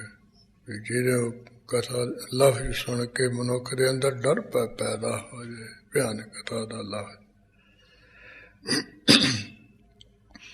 ਇਸ ਤਰ੍ਹਾਂ ਜਿਹੜੇ ਕੋਈ ਇਹ 9 ਰਸ ਹਨ ਤੇ ਤਰ੍ਹਾਂ ਤਰ੍ਹਾਂ ਦੇ ਅਲੰਕਾਰ ਹੈ, ਇਹਨਾਂ ਦਾ ਮੈਨੂੰ ਕੋਈ ਭੇਦ ਨਹੀਂ ਪੈਂਦਾ ਹੈ। ਇਹਨਾਂ ਦੀ ਮੈਨੂੰ ਕੋਈ ਪਤਾ ਹੀ ਨਹੀਂ ਵੀ ਇਹ 9 ਰਸ ਕੀ ਹੁੰਦੇ ਹੈ, ਅਲੰਕਾਰ ਕੀ ਹੁੰਦੇ ਹੈ। ਕੋ ਗੁਣ ਹੈ ਨਾ ਮੈਂ ਭਨਤ ਮਦ ਜਾਨੋ ਮਨ। ਇਹ ਕਵੀ ਲੋਕੋ, ਤੁਸੀਂ ਕਹਿੰਦੇ ਜਾਣ ਲਓ ਮਨ ਵਿੱਚ, ਮੈਂ ਭਨਤ, ਮੈਂ ਆਪ ਵੀ ਕਹਿੰਦੇ ਸਪਸ਼ਟੀ ਕਹਿ ਰਿਹਾ ਜ਼ਬਾਨ ਤੋਂ, ਮੇਰੀ ਜਿਹੜੀ ਇਹ ਕਵਿਤਾ ਹੈ ਨਾ, ਇਹਦੇ ਵਿੱਚ ਬਿਲਕੁਲ ਕੋਈ ਗੁਣ ਹੈ ਨਹੀਂ ਹੈ। ਗੁਨੀਅਨ ਹਾਸ ਜੋਗ ਅਟਪਟੀ ਜਾਵਈ। ਜਿਹੜੇ ਗੁਣੀ ਲੋਕ ਹੈ ਉਹਨਾਂ ਦੇ ਤਾਂ ਹਾਸੇ ਕਰਨ ਯੋਗ ਹੈ। ਵੀ ਆ ਕਵੀ ਸੰਤੋਖ ਸਿੰਘ ਨੇ ਕੀ ਜਵਲੀਆਂ ਮਾਰੀਆਂ, ਕਹਿੰਦੇ ਜਿੰਨੇ ਗੁਣੀ ਲੋਕ ਆ ਉਹਨਾਂ ਦੇ ਹਾਸੇ ਕਰਨ ਯੋਗ ਹੈ। ਕਿਉਂਕਿ ਮੇਰੀ ਜਿਹੜੀ ਕਵਿਤਾ ਹੈ ਕਹਿੰਦੇ ਅਟਪਟੀ ਜਾਂਦੀ, ਉਲਟੀ ਪੁਲਟੀ ਕਥਨ ਜਾਂਦੀ ਹੈ। ਏਕ ਗੁਣ ਯਾਮ ਸੋ ਬਿਦਤ ਸ਼ਰੁਤ ਸੰਤ ਸੁਨੋ। ਫਿਰ ਇਹ ਵੀ ਕਹਿੰਦੇ ਹੇ ਸ੍ਰੇਸ਼ਟ ਸੰਤੋ ਸੁਣ ਲਓ, ਇੱਕ ਮੇਰੀ ਇਹ ਜਿਹੜੀ ਕਵਿਤਾ ਇਹਦੇ ਵਿੱਚ ਗੁਣ ਹੈਗਾ ਹੈ, ਖਾਸ ਗੁਣ ਉਹ ਹੈਗਾ ਹੈ। ਸਤਿਗੁਰੂ ਕੀਰਤ ਸੋ ਨਿਰਮਲ ਭਾਵਈ। ਇਹ ਮੇਰੀ ਕਵਿਤਾ ਵਿੱਚ ਗੁਰੂ ਨਾਨਕ ਸਾਹਿਬ ਦੀ ਉਜਲ ਕੀਰਤੀ ਹੈਗੀ ਹੈ। ਗੁਰੂ ਨਾਨਕ ਦੀ ਵਡਿਆਈ ਬਹੁਤ ਹੈ ਮੇਰੀ ਕਵਿਤਾ ਵਿੱਚ। ਜਿਹੜੀ ਸਾਰੇ ਸਿੱਖਾਂ ਦੇ ਮਨ ਨੂੰ ਭਾਉਂਦੀ ਹੈ। ਦੋਹਰਾ ਨੋਰਾ ਸੁਰਸਾਰ ਬਕਰ ਗਤ।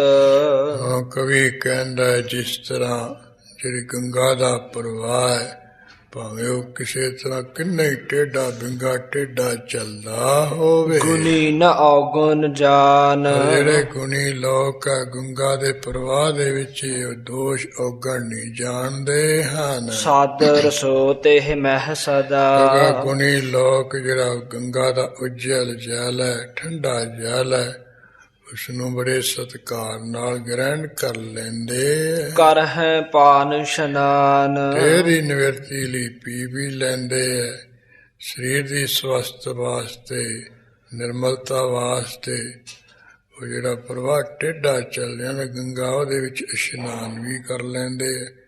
ਉਹ ਕੋਈ ਨਹੀਂ ਔਗਣ ਜਾਣਦੇ ਵੀ ਇਹ ਪ੍ਰਵਾਹ ਬਿੰਗਾ ਟੇਢਾ ਕਿਉਂ ਚੱਲ ਰਿਹਾ ਹੈ। ਉਹ ਕਹਿੰਦੇ ਭਾਵੇਂ ਕੁਝ ਵੀ ਹੈ, ਪੀ ਕੇ ਤੇ ਤਾਂ ਨਿਵਰਤ ਕਰਦਾ, ਇਸ਼ਨਾਨ ਕਰਕੇ ਸਰੀਰ ਦੀ ਸਵਸਥਤਾ ਤਾਂ ਕਰਦਾ ਨਾ ਇਹ ਜਲ।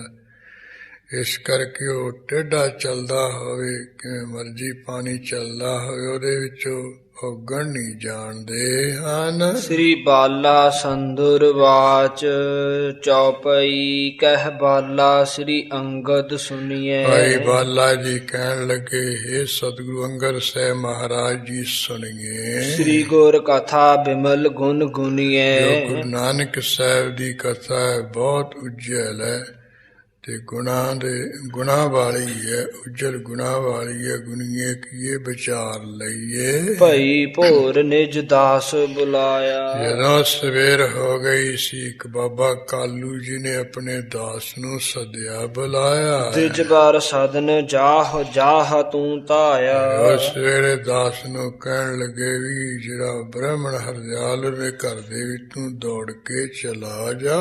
ਦੈਵਗ ਜੋ ਹਰ ਦਿਆਲ ਪ੍ਰਬੀਨਾ। ਕਿਉਂਕਿ ਜਿਹੜਾ ਹਰਦਿਆਲ ਪ੍ਰਬੀਨਾ ਸਿਆਣਾ ਏ, ਜੋਤਿਸ਼ ਲਾਉਣ ਵਾਲਾ ਜੋਤਸ਼ੀ ਹੈ। ਆਨਾ ਤਾਹੇ ਬਿਲੰਬ ਬਿਹੀਨਾ। ਹੈ ਵੀ ਦਾਸ ਤੂੰ ਜਾ ਕੇ ਬਿਨਾਂ ਦੇਰੀ ਤੋਂ ਇੱਥੇ ਮੇਰੇ ਘਰ ਵਿੱਚ ਲੈ ਆ ਉਸ ਨੂੰ। ਸੁਨਤ ਦਾਸ ਦਿਜ ਸਦਨ ਸੁਜਾਈ। ਕਾਲੂ ਜੀ ਦਾ ਜਿਹੜਾ ਆਪਣਾ ਦਾਸ ਹੈ, ਸੁਣ ਕੇ ਉਹ ਹਰਦਿਆਲ ਬ੍ਰਾਹਮਣ ਦੇ ਘਰ ਦੇ ਵਿੱਚ ਚਲਾ ਗਿਆ। ਦਰ ਪਰ ਤਿਸ਼ਟ ਗੁਹਾਰ ਸੁਨਾਈ। ਦਰਵਾਜੇ ਉੱਪਰ ਖੜਿਆ ਹੋ ਕੇ ਉਸਨੇ ਕਹਿੰਦੇ ਆਵਾਜ਼ ਜੀ ਸੁਣਾਈ ਹੈ। ਸੁਤਵਾ ਬਚਨ ਵਿਪਰ ਹਰ ਦਿਆਲਾ।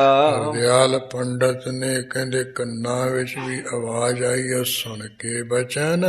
ਆਲੇ ਦਰ ਨਿਕਸਿਓ ਤਤਕਾਲਾ। ਆਪਣਾ ਘਰ ਦਾ ਜਿਹੜਾ ਦਰਵਾਜ਼ਾ, ਉਹਦੇ ਵਿੱਚ ਬੜੀ ਛੇਤੀ ਆ ਕੇ ਨਿਕਲਿਆ, ਦਰਵਾਜ਼ੇ ਤੋਂ ਬਾਹਰ ਆਇਆ ਹੈ। ਤਿਜਜੂ ਕਾਲੂ ਮੁਝ ਹੈ ਪਠਾਵਾ। ਉਹ ਦਾਸ ਨੇ ਕਿਹਾ ਹੈ, ਹਰਦਿਆਲ ਬ੍ਰਾਹਮਣ ਜੀ ਮੈਨੂੰ ਕਾਲੂ ਜੀ ਨੇ ਭੇਜਿਆ ਹੈ। ਚਲੋ ਆਪ ਤਤਕਾਲ ਬੁਲਾਇਆ। ਆਓ ਛੇਤੀ ਚੱਲੋ, ਕਿਉਂਕਿ ਆਪ ਨੂੰ ਛੇਤੀ ਬੁਲਾਇਆ ਉਹਨਾਂ ਨੇ। ਕਹਿ ਦਿਜ ਹੋ ਆਵੋ ਕਰ ਪੂਜਾ। ਅਮਰਤ ਵੇੜਾ ਸੀ, ਇਹ ਕਹਿਣ ਲੱਗਿਆ ਵੀ ਮੈਂ ਤਾਂ ਜੇ ਭਗਵਾਨ ਦੀ ਪੂਜਾ ਕਰਨੀ ਹੈ ਤੇ ਪੂਜਾ ਕਰਕੇ ਫਿਰ ਆਵਾਂਗਾ। ਬਹੁਰ ਕਰੋ ਨਹਿ ਕਾਰਜ ਦੂਜਾ। ਹਾਏ, ਮੈਂ ਕਹਿ ਰਿਹਾ ਵੀ ਪੂਜਾ ਤੋਂ ਬਗੈਰ ਮੈਂ ਹੋਰ ਦੂਜਾ ਨਹੀਂ ਕੰਮ ਕਰਾਂਗਾ। ਦੂਜਾ ਜਿਹੜਾ ਕੰਮ ਹੈ ਉਹਦੇ ਘਰੇ ਆ ਕੇ ਕਰਾਂਗਾ ਜੋ ਕਹੇਗਾ। ਸੁਨ ਉੱਤਰ ਕੋ ਤਿਹ ਛਿਨ ਦਾਸਾ। ਕਹਿੰਦੇ ਉਸ ਤੋਂ ਸੁਣ ਕੇ ਜਿਹੜਾ ਦਾਸ ਹੈ ਬੜੀ ਛੇਤੀ ਕਾਲੂ ਪਾਸ ਕਰੀ ਅਰਦਾਸਾ। ਕਾਲੂ ਜੀ ਦੇ ਕੋਲ ਆ ਕੇ ਬੇਨਤੀ ਕਰ ਦਿੱਤੀ ਹੈ ਵੀ ਉਹ ਪੂਜਾ ਕਰਕੇ ਆ ਜਾਏਗਾ। ਘਟੀ ਪਾਂਚ ਲੋ ਅਰੁਣਾ ਕਰਕੇ। ਕੰਜਕ ਘੜੀਆਂ ਤੱਕ ਭਗਵਾਨ ਦੀ ਪੂਜਾ ਕਰਕੇ ਆਇਓ ਦ੍ਵਿਜ ਸ਼ੁਭ ਸਗਨ ਵਿਚਾਰ ਕੇ। ਚੰਗਾ ਕਹਿੰਦੇ ਸੋ ਸਗਨ ਵਿਚਾਰ ਕੇ ਬ੍ਰਾਹਮਣ ਚਲੇ ਆਇਆ। ਕਾਲੂ ਕੋ ਸਵੈਸ ਤੇਨ ਸੁਨਾਇਓ। ਆਉਂਦਿਆਂ ਸਾਰ ਬਾਬਾ ਕਾਲੂ ਜੀ ਅਸ਼ੀਰਵਾਦ ਦਾ ਬਚਨ ਸੁਣਾਇਆ ਵੀ ਤੂੰ ਜਿਉਂਦਾ ਰਹੇ। ਪਿਖ ਉਸ਼ਾਹ ਕੋ ਉਰ ਹੁਲ ਸਾਇਓ। ਹਿਰਦੇ ਵਿੱਚ ਬੜਾ ਉਤਸ਼ਾਹ ਹੋਇਆ ਹੋ ਰਿਹਾ ਹੈ, ਹਿਰਦੇ ਵਿੱਚ ਬਹੁਤ ਖੁਸ਼ ਹੋਇਆ ਇਸ ਨੇ। ਦੋਹਰਾ ਦਿਜਬਰ ਕੋ ਲੈ ਅਜਰ ਉਸ ਮਹਿ ਵੇਲੇ ਜਿਹੜਾ ਹਰਦਿਆਲ ਉਸ ਨੂੰ ਕਹਿੰਦੇ ਆਪਣੇ ਵਿਹੜੇ ਵਿੱਚ ਲੈ ਕੇ ਸਾਦਰ ਆਸਨ ਡਾਸ ਵਿਹੜੇ ਵਿੱਚ ਸਤਿਕਾਰ ਨਾਲ ਪਣਗ ਜਾ ਡਾ ਦਿੱਤਾ ਹੈ। ਬੈਠਾਇਓ ਬਹੁ ਭਾਉ ਕਰ ਬਹੁਤ ਹੀ ਪ੍ਰੇਮ ਪਿਆਰ ਕਰਦਿਆਂ ਪਣਗ ਤੇ ਇਸ ਨੂੰ ਬਿਠਾ ਲਿਆ ਹੈ। ਆਪ ਬੈਸ ਤਿਸ ਪਾਸ ਆਵੇ ਕਾਲੂ ਜੀ ਉਹਦੇ ਕੋਲ ਹੀ ਬੈਠ ਗਏ ਹਨ। ਚੌਪਈ ਕਹਿ ਕਾਲੂ ਸੁਨ ਸਰੋਨ ਦਿਜਿੰਦੂ ਉਸ ਵੇਲੇ ਕਾਲੂ ਜੀ ਕਹਿਣ ਲੱਗੇ, ਐ ਵੀ ਬ੍ਰਾਹਮਣ ਹਰਦਿਆਲ ਮੇਰੀ ਕੰਨ ਦੇ ਚ ਧਿਆਨ ਦੇ ਕੇ ਗੱਲ ਸੁਣ। ਦਇਓ ਸਦਨ ਮਮ ਤਾਤ ਗੋਬਿੰਦੂ ਮੇਰੇ ਘਰ ਦੇ ਵਿੱਚ ਪਰਮੇਸ਼ਰ ਨੇ ਬਹੁਤ ਸੋਹਣਾ ਸੁਪੁੱਤਰ ਬਖਸ਼ਿਆ ਹੈ। ਮੁਝ ਪਰ ਨਿਜ ਅਨਕੰਪਾ ਧਾਰਹੁ ਵੀ ਆਪਣੀ ਮੇਰੇ ਉੱਪਰ ਕਿਰਪਾ ਧਾਰ। ਸੋਧ ਮਹੂਰਤ ਲਗਨ ਵਿਚਾਰਹੁ ਬੱਚੇ ਦਾ ਜਿਹੜਾ ਘੜੀਆਂ ਸੋਧ ਕੇ ਤੇ ਲਗਨ ਦੀ ਵਿਚਾਰ ਕਰ ਲੈ ਤੂੰ। ਭੇਦ ਸੁਭਾ ਸੁਭ ਸਭ ਲਖ ਲੀਜੈ ਇਹ ਬੱਚੇ ਦਾ ਲਗਨ ਤੇ ਮੁਹੂਰਤਾਂ ਰਾਹੀਂ ਕਹਿੰਦੇ ਜਿਹੜਾ ਚੰਗਾ ਮੰਦਾ ਭੇਦ ਆ ਸਾਰਾ ਤੂੰ ਜਾਣ ਲੈ। ਭਵ ਪਤਰੀ ਇਸ ਕੀ ਲਿਖ ਦੀਜੈ ਇਹ ਜਿਹੜਾ ਬੱਚਾ ਪੈਦਾ ਹੋਏ ਦੀ ਜਨਮ ਪੱਤਰੀ ਵੀ ਲਿਖ ਕੇ ਤੂੰ ਮੈਨੂੰ ਦੇ ਦੇ। ਕੁੰਕਮ ਕਾਗਦ ਕਾਲੂ ਆਨਹੁ ਉਸ ਵੇਲੇ ਨੇ ਹਰਦਿਆਲ ਨੇ ਕਿਹਾ ਵੀ ਚੰਗਾ ਇੱਕ ਤਾਂ ਤੂੰ ਕਾਗਜ਼ ਮੰਗਵਾ ਲਾ ਨਾਲ ਕੇਸਰ ਵੀ ਮੰਗਵਾ ਲੈ। ਗਣਪਤ ਪੂਜ ਗ੍ਰਹਿਨ ਸਨਮਾਨਹੁ ਇਸ ਤਰ੍ਹਾਂ ਵੀ ਮੈਂ ਇੱਥੇ ਗਣੇਸ਼ ਆਦਿਕ ਦੀ ਪੂਜਾ ਕਰਾਂਗਾ ਸਨਮਾਨ ਕਰਾਂਗਾ। ਬਾਲਕ ਸ਼ਬਦ ਲੈ ਜੋ ਜਨਮਾ ਬਾਕੀ ਵੀ ਜਿਹੜਾ ਤੇਰੇ ਘਰ ਦੇ ਵਿੱਚ ਸੁਪੁੱਤਰ ਬੱਚਾ ਪੈਦਾ ਹੋਇਆ ਹੈ, ਉਹ ਕਿਹੜਾ ਸ਼ਬਦ ਲੈ ਕੇ ਜੰਮਿਆ ਹੈ? ਸਭ ਤੋਂ ਪਹਿਲਾ ਲਫ਼ਜ਼ ਉਹ ਕਿਹੜਾ ਮੁਖੋਂ ਬੋਲਿਆ ਹੈ? ਸੋ ਸ਼ਬਦ ਸੁਨਾਓ ਸਵਰਨਮਾ ਆਓ ਜਿਹੜਾ ਮੈਨੂੰ ਕਹਿੰਦੇ ਸ੍ਰੇਸ਼ਟ ਜਿਹੜਾ ਸ਼ਬਦ ਹੈ ਲਫ਼ਜ਼ ਹੈ ਕੰਨਾਂ ਵਿੱਚ ਸੁਣਾ ਮੈਨੂੰ ਦੱਸ। ਭਇਓ ਕਾਲ ਕਿਸ ਜਨਮ ਸੁਨਾਵਹੁ ਇਹ ਕਿਹੜੇ ਸਮੇਂ ਦੇ ਵਿੱਚ ਤੇਰੇ ਘਰ ਦੇ ਵਿੱਚ ਬੱਚਾ ਹੋਇਆ ਉਹ ਜਨਮ ਦਾ ਸਮਾਂ ਵੀ ਸੁਣਾ। ਬੂਝਹੁ ਧਾਇ ਹਜੂਰ ਬੁਲਾਵਹੁ ਕਿਉਂਕਿ ਦਾਈ ਨੂੰ ਪਤਾ ਹੋਏਗਾ ਤੇ ਇਸ ਕਰਕੇ ਕੋਲ ਬੁਲਾ ਕੇ ਉਹ ਤੋਂ ਪੁੱਛਾ ਲੈ ਤੂੰ। ਸ੍ਰੀ ਨਾਨਕ ਕੀ ਦੌਲਤ ਦਾਈ ਤੇ ਮਾਤਾ ਜੋ ਦੌਲਤ ਗੁਰੂ ਨਾਨਕ ਸਾਹਿਬ ਮਹਾਰਾਜ ਜੀ ਨੂੰ ਉਹ ਜਨਮ ਦੇਣ ਵਾਲੀ ਪੈਦਾ ਕਰਨ ਵਾਲੀ ਦੌਲਤਾਂ ਨਾਮ ਦੀ ਦਾਈ ਹੈ। ਸੋ ਕਾਲੂ ਤਤਕਾਲ ਬੁਲਾਈ ਉਸ ਵੇਲੇ ਕਾਲੂ ਜੀ ਨੇ ਉਸ ਨੂੰ ਬੜੀ ਛੇਤੀ ਆਪਣੇ ਕੋਲੇ ਸੱਦ ਬੁਲਾ ਲਿਆ। ਪਠੇ ਦਾਸ ਸਭ ਸੌਜ ਮੰਗਾਈ ਸੇਵਕਾਂ ਨੂੰ ਭੇਜ ਕੇ ਜਿਹੜੀ ਸਾਰੀ ਸਮੱਗਰੀ ਜੀ ਮੰਗਵਾ ਲਈ ਹੈ। ਜੋ ਜੋ ਦਿਜਬਰ ਦੀਨ ਰਜਾਈ ਜੋ ਕੋਈ ਬ੍ਰਾਹਮਣ ਨੇ ਆਗਿਆ ਕਰਕੇ ਕਿਹਾ ਸੀ। ਦੋਹਰਾ ਗ੍ਰਹਿ ਭਿਖੇਕ ਕੀ ਵਸਤ ਸਭ ਜਿਹੜੇ ਕੋਈ ਪੰਡਤ ਲੋਕ ਗ੍ਰਹਾਂ ਦੀ ਪੂਜਾ ਕਰਦੇ ਹੁੰਦੇ ਉਸਨੇ ਕਰਨੀ ਸੀ ਸਾਰੀ ਕਰੀ ਹੈ। ਕਾਲੂ ਤਹ ਤੇ ਲਿਆਏ ਇਹ ਕਾਲੂ ਜੀ ਕਹਿੰਦੇ ਉਹ ਜਿੰਨੀ ਵਸਤੂ ਸੀ ਉਹ ਲੈ ਆਏ ਹਨ। ਬੋਹਰੋ ਬੈਸਿਓ ਪਾਸ ਬਿਪ ਫਿਰ ਇਸ ਤਰ੍ਹਾਂ ਹਰਦਿਆਲ ਦੇ ਕੋਲੇ ਬੈਠ ਗਿਆ ਹੈ। ਬਦਨ ਹੈ ਬਚਨ ਅਲਾਏ ਆਪਣੇ ਮੁਖ ਤੋਂ ਬਚਨ ਕਿਹਾ ਹੈ। ਚੌਪਈ ਘਟੀ ਏਕ ਦੋ ਜਾਮ ਤ੍ਰਿਜਾਮਾ ਵੀ ਜਿਹੜੀ ਰਾਤ ਹੈ ਦੋ ਪਹਿਰ ਤੇ ਇੱਕ ਘੜੀ ਉੱਪਰ ਗਈ ਹੋਈ ਸੀ। ਬਿਤੀ ਹੁਤੀ ਸੇ ਸੁਭਾਵ ਅਬਰਾਮਾ ਜਦੋਂ ਇਹ ਬਾਲਕ ਦਾ ਅਵਤਾਰ ਹੋਇਆ ਦੋ ਪਹਿਰ ਤੇ ਇੱਕ ਘੜੀ ਰਾਤ ਬੀਤ ਗਈ ਸੀ ਗੁਜ਼ਰ ਗਈ ਸੀ। ਪੌਣੇ ਇੱਕ ਦਾ ਸਮਾਂ ਹੈ ਸੀ। ਕੌਣ ਸ਼ਬਦ ਲੈ ਉਪਜਿਓ ਬਾਲਕ ਫਿਰ ਕਹਿਣ ਲੱਗਿਆ ਵੀ ਕਿਹੜਾ ਆ ਸ਼ਬਦ ਲੈ ਕੇ ਬੱਚਾ ਪੈਦਾ ਹੋਇਆ। ਜਦੋਂ ਇਹ ਹੋਸ਼ ਵਿੱਚ ਆਇਆ ਸਭ ਤੋਂ ਪਹਿਲਾਂ ਇਹਨੇ ਕਿਸ ਤਰ੍ਹਾਂ ਦੀ ਆਵਾਜ਼ ਕੀਤੀ ਹੈ। ਧਾਏ ਬਤਾਵੋ ਸੋ ਤਤਕਾਲਿਕ ਉਹ ਹਰਦਿਆਲ ਪੰਡਤ ਦੌਲਤਾਂ ਨੂੰ ਪੁੱਛਣ ਲੱਗਿਆ ਵੀ ਤੂੰ ਦੱਸ ਦਈਏ ਕਿ ਇਹ ਬੋਲਿਆ ਸਭ ਤੋਂ ਪਹਿਲਾਂ। ਬੋਲੀ ਬਚਨ ਦੌਲਤਾ ਦਾਈ ਉਸ ਵੇਲੇ ਜਿਹੜੀ ਦੌਲਤਾ ਨਾਮ ਦੀ ਦਾਈ ਆਪਣੇ ਮੁਖੋਂ ਬਚਨ ਬੋਲੀ। ਸੁਨ ਹੋ ਬ੍ਰਤਾਂਤ ਅਹੋ ਦਿਜ ਰਾਈ ਇਹ ਬ੍ਰਾਹਮਣਾਂ ਦੇ ਰਾਜੇ ਵੱਡੇ ਬ੍ਰਾਹਮਣ ਤੂੰ ਸਾਰਾ ਇਹ ਬੱਚੇ ਦਾ ਪ੍ਰਸੰਗ ਸੁਣ ਲੈ ਧਿਆਨ ਦੇ ਕੇ। ਬਹੁ ਸਿਸ ਜਨਮੇ ਕਰ ਮਮ ਕਰ ਮਾਹੀ ਮੇਰੇ ਹੱਥਾਂ ਦੇ ਰਾਹੀਂ ਬਹੁਤ ਨਗਰ ਦੇ ਬੱਚੇ ਪੈਦਾ ਹੋਏ। यह अचर्ज कब देखियो ਪਰ नाही। ਜਿਸ ਤਰ੍ਹਾਂ ਕਹਿੰਦੇ ਇਹ ਬੱਚੇ ਨੇ ਜਨਮ ਲਿਆ, ਇਸ ਤਰ੍ਹਾਂ ਦਾ ਅਚਰਜਪੁਣਾ ਤਾਂ ਮੈਂ ਜ਼ਿੰਦਗੀ ਵਿੱਚ ਕਿਤੇ ਦੇਖਿਆ ਹੀ ਨਹੀਂ। दीर्घ नर जो बिगस मिले ਇਹ ਤਾਂ हैं। ਜਦੋਂ ਪੈਦਾ ਹੋਇਆ ਜਿਵੇਂ ਬਹੁਤ ਸਿਆਣਾ ਮਨੁੱਖ ਕਹਿੰਦੇ ਖੁਸ਼ ਹੋ ਕੇ ਆਨੰਦ ਹੋ ਕੇ ਮਿਲਦਾ ਜੁੜਦਾ ਹੁੰਦਾ ਹੈ। त्यों इन कीने शब्द भले हैं। ਇਸ ਤਰ੍ਹਾਂ ਕਹਿੰਦੇ ਇਹਨੇ ਮੁਖੋਂ ਪੈਦਾ ਹੋਣ ਸਮੇਂ ਬੜੇ ਚੰਗੇ ਲਫ਼ਜ਼ ਬੋਲੇ ਹਨ। शुभ लक्षण शुभ अंगन ਇਹ माही। ਜਿਹੜਾ ਬੱਚਾ ਹੈ ਇਹਦੇ ਅੰਗਾਂ ਵਿੱਚ ਬੜੇ ਚੰਗੇ ਲੱਛਣ ਹੈ, ਬਹੁਤ ਚੰਗੇ ਚਿੰਨ੍ਹ ਹਨ।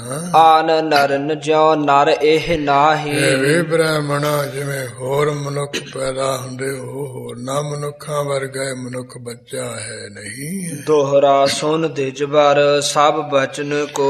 ਉਹ ਇਸ ਤਰ੍ਹਾਂ ਜਿਹੜਾ ਸ੍ਰੇਸ਼ਟ ਬ੍ਰਾਹਮਣ ਹੈ ਇਹ ਦਾਈ ਦੇ ਸਾਰੇ ਬਚਨਾਂ ਨੂੰ ਸੁਣ ਕੇ ज्योतिष कीन विचार। ਜਿਵੇਂ ਜੋਰਸ ਮਤ ਵਿੱਚ ਲਿਖਿਆ ਉਹਦੀ ਸੋਚ ਵਿਚਾਰ ਜੀ ਕੀਤੀ ਇਸਨੇ। शुभ निशतर शुभ काल मह। ਦੇਖਦਾ ਵੀ 27ਵਾਂ ਨਛੱਤਰ ਅਨੁਦਾ ਸੀ, ਸੋ ਸਮਾਂ ਸੀ, ਪੌਣਾ 1 ਦਾ ਸਮਾਂ ਸਵੇਰਾ ਸੀ ਤੇ ਸੋਹਣੀ ਥਿਤ ਸੀ, ਪੂਰਨਮਾਸੀ ਦੇ ਰਾਤ ਸੀ। शुभ थित पुन शुभ पार। ਫਿਰ ਸੋਹਣਾ ਵਾਰ ਬੁੱਧਵਾਰ ਚੰਗਾ ਦਿਨ ਹੈ ਸੀ। चौपई भले लगन मह बालिक जन्मा। ਇਹ ਤਾਂ ਜਿਹੜਾ ਬੱਚਾ ਹੈ ਬਹੁਤ ਚੰਗੇ ਲਗਨ ਵਿੱਚ ਇਹ ਪੈਦਾ ਹੋਇਆ ਹੈ। विदुख विचार करत बहु मन मा। ਇਸ ਤਰ੍ਹਾਂ ਜਿਹੜਾ ਇਹ ਹਰਦਿਆਲ ਆਪਣੇ ਮਨ ਦੇ ਵਿੱਚ ਬਹੁਤ ਵਿਚਾਰ ਕਰੀ ਜਾ ਰਿਹਾ ਹੈ। यह शिष है अवतारी को। ਫਿਰ ਮਨ ਵਿੱਚ ਹੀ ਵਿਚਾਰ ਕਰਦਾ ਹੈ ਵੀ ਇਹ ਜਿਹੜਾ ਕਾਲੂ ਜੀ ਦੇ ਘਰ ਦੇ ਵਿੱਚ ਬੱਚਾ ਪੈਦਾ ਹੋਇਆ ਤਾਂ ਕੋਈ ਅਵਤਾਰੀ ਪੁਰਸ਼ ਦਿਸਦਾ ਹੈ। वड्डा भाग कालू के हो। ਇਹ ਤਾਂ ਵੀ ਜਿਹੜਾ ਕਾਲੂ ਇਹਦੇ ਬਹੁਤ ਕੋਈ ਵੱਡੇ ਭਾਗ ਹੈ ਨਾ। कैबिद विष्णु के शिव भाव लीनो। ਕਿਉਂਕਿ ਹੁਣ ਜਿਹੜੇ ਬ੍ਰਾਹਮਣ ਲੋਕ ਹੈ ਇਹ ਤਿੰਨ ਦੇਵਤਿਆਂ ਨੂੰ ਵੱਡਾ ਮੰਨਦੇ ਹੈ, ਜਾਂ ਤਾਂ ਬ੍ਰਹਮਾ ਨੂੰ ਜਾਂ ਵਿਸ਼ਨੂੰ ਨੂੰ ਜਾਂ ਸ਼ਿਵ ਜੀ ਨੂੰ।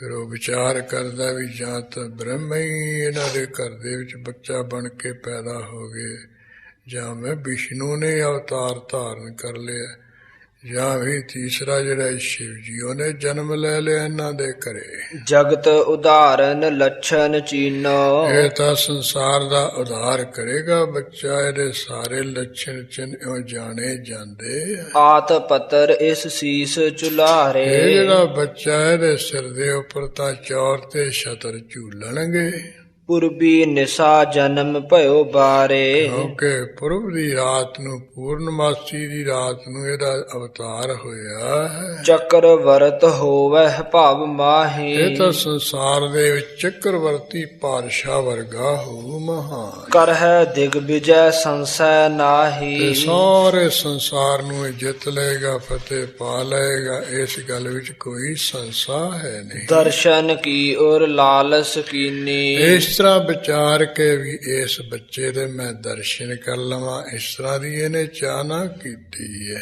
देह सफल अपनी दिज चीनी। ਇਹੋ ਜਿਹੇ ਅਵਤਾਰੀ ਪੁਰਸ਼ ਦੇ ਮੈਂ ਦਰਸ਼ਨ ਕਰਾਂਗਾ, ਮੇਰੀ ਤਾਂ ਦੇਹ ਸਫਲ ਹੋ ਜਾਏਗੀ, ਉਹ ਜਾਣਿਆ ਹੈ। दोहरा कालू सौंपुन दिज कही। ਉਸ ਵੇਲੇ ਫਿਰ ਇਹ ਜਿਹੜਾ ਇਹ ਹਰਦਿਆਲ ਇਸਨੇ ਕਾਲੂ ਜੀ ਦੇ ਨਾਲ ਗੱਲਬਾਤ ਆਖੀ ਹੈ। बालक मोहे दिखाए। ਜਿਹੜਾ ਘਰ ਦੇ ਵਿੱਚ ਤੇਰੇ ਬੱਚਾ ਪੈਦਾ ਹੋਇਆ ਉਹਦੇ ਮੈਨੂੰ ਵੀ ਦਰਸ਼ਨ ਕਰਵਾ। सुनकर दाई दौलता। ਤੇ ਉਸ ਵੇਲੇ ਜਿਹੜੀ ਦਾਈ ਦੌਲਤਾਂ ਕੋਲ ਖਲੋਤੀ ਉਹਨੇ ਸੁਣਿਆ ਬਚਨ, लीनी शब्द बुलाए। ਆਵਾਜ਼ ਮਾਰ ਕੇ ਦਾਈ ਨੂੰ ਆਪਣੇ ਕੋਲ ਬੁਲਾ ਲਿਆ ਹੈ। चौपई बालिक आन विपर के पासा। ਕਾਲੂ ਜੀ ਨੇ ਕਿਹਾ ਹੈ, ਦੌਲਤਾਂ ਦਾਈ ਇਹ ਜਿਹੜਾ ਬੱਚਾ ਪੈਦਾ ਹੋਇਆ ਇਸ ਨੂੰ ਇਹ ਹਰਦਿਆਲ ਦੇ ਕੋਲ ਤੂੰ ਲੈ ਕੇ ਆ। ताए गई सुन मद अवासा। ਉਸ ਵੇਲੇ ਕਹਿੰਦੇ ਦਾਈ ਸੁਣ ਕੇ ਘਰ ਦੇ ਅੰਦਰ ਚਲੀ ਗਈ। चाच्यो बालिक जनन न देई। ਮਾਤਾ ਤ੍ਰਿਪਤਾ ਤੋਂ ਬੱਚਾ ਮੰਗਿਆ ਪਰ ਮਾਤਾ ਜੀ ਦੇ ਨਹੀਂ ਰਹੇ ਹਨ। जो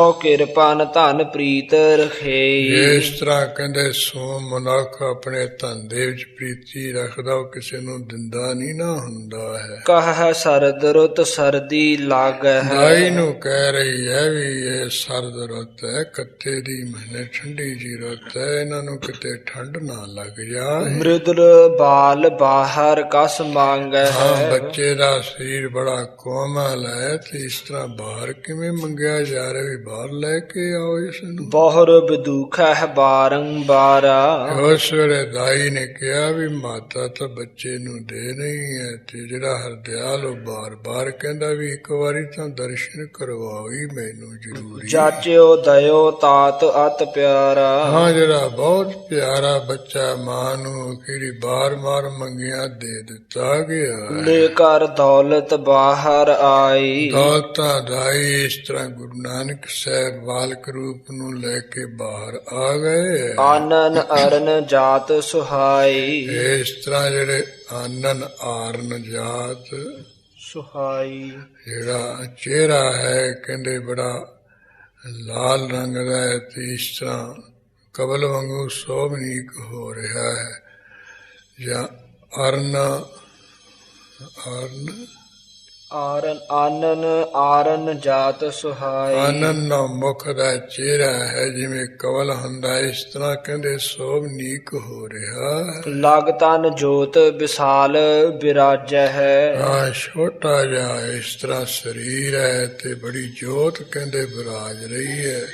ਭਾਵ ਜਿਹੜਾ ਚਿਹਰਾ ਦਗ-ਦਗ ਕਰ ਰਿਹਾ ਹੈ। ਜਿਉ ਬਟ ਅਖੈ ਰੂਪ ਲਗ ਛਾਜੈ ਹੈ। ਇਸ ਤਰ੍ਹਾਂ ਕਹਿੰਦੇ ਜਿਹੜਾ ਉਹ ਪ੍ਰਯਾਗਰਾਜ ਦੇ ਕਿਲੇ ਦੇ ਅੰਦਰ ਭੋਰੇ ਦੇ ਵਿੱਚ ਅਖੈ ਬੋੜ ਹੈ, ਉਹ ਜਿਹੜਾ ਬੋੜ ਜਿਹੜਾ ਕਿਤੇ ਪੁੱਟਿਆ ਨਹੀਂ ਜਾਂਦਾ।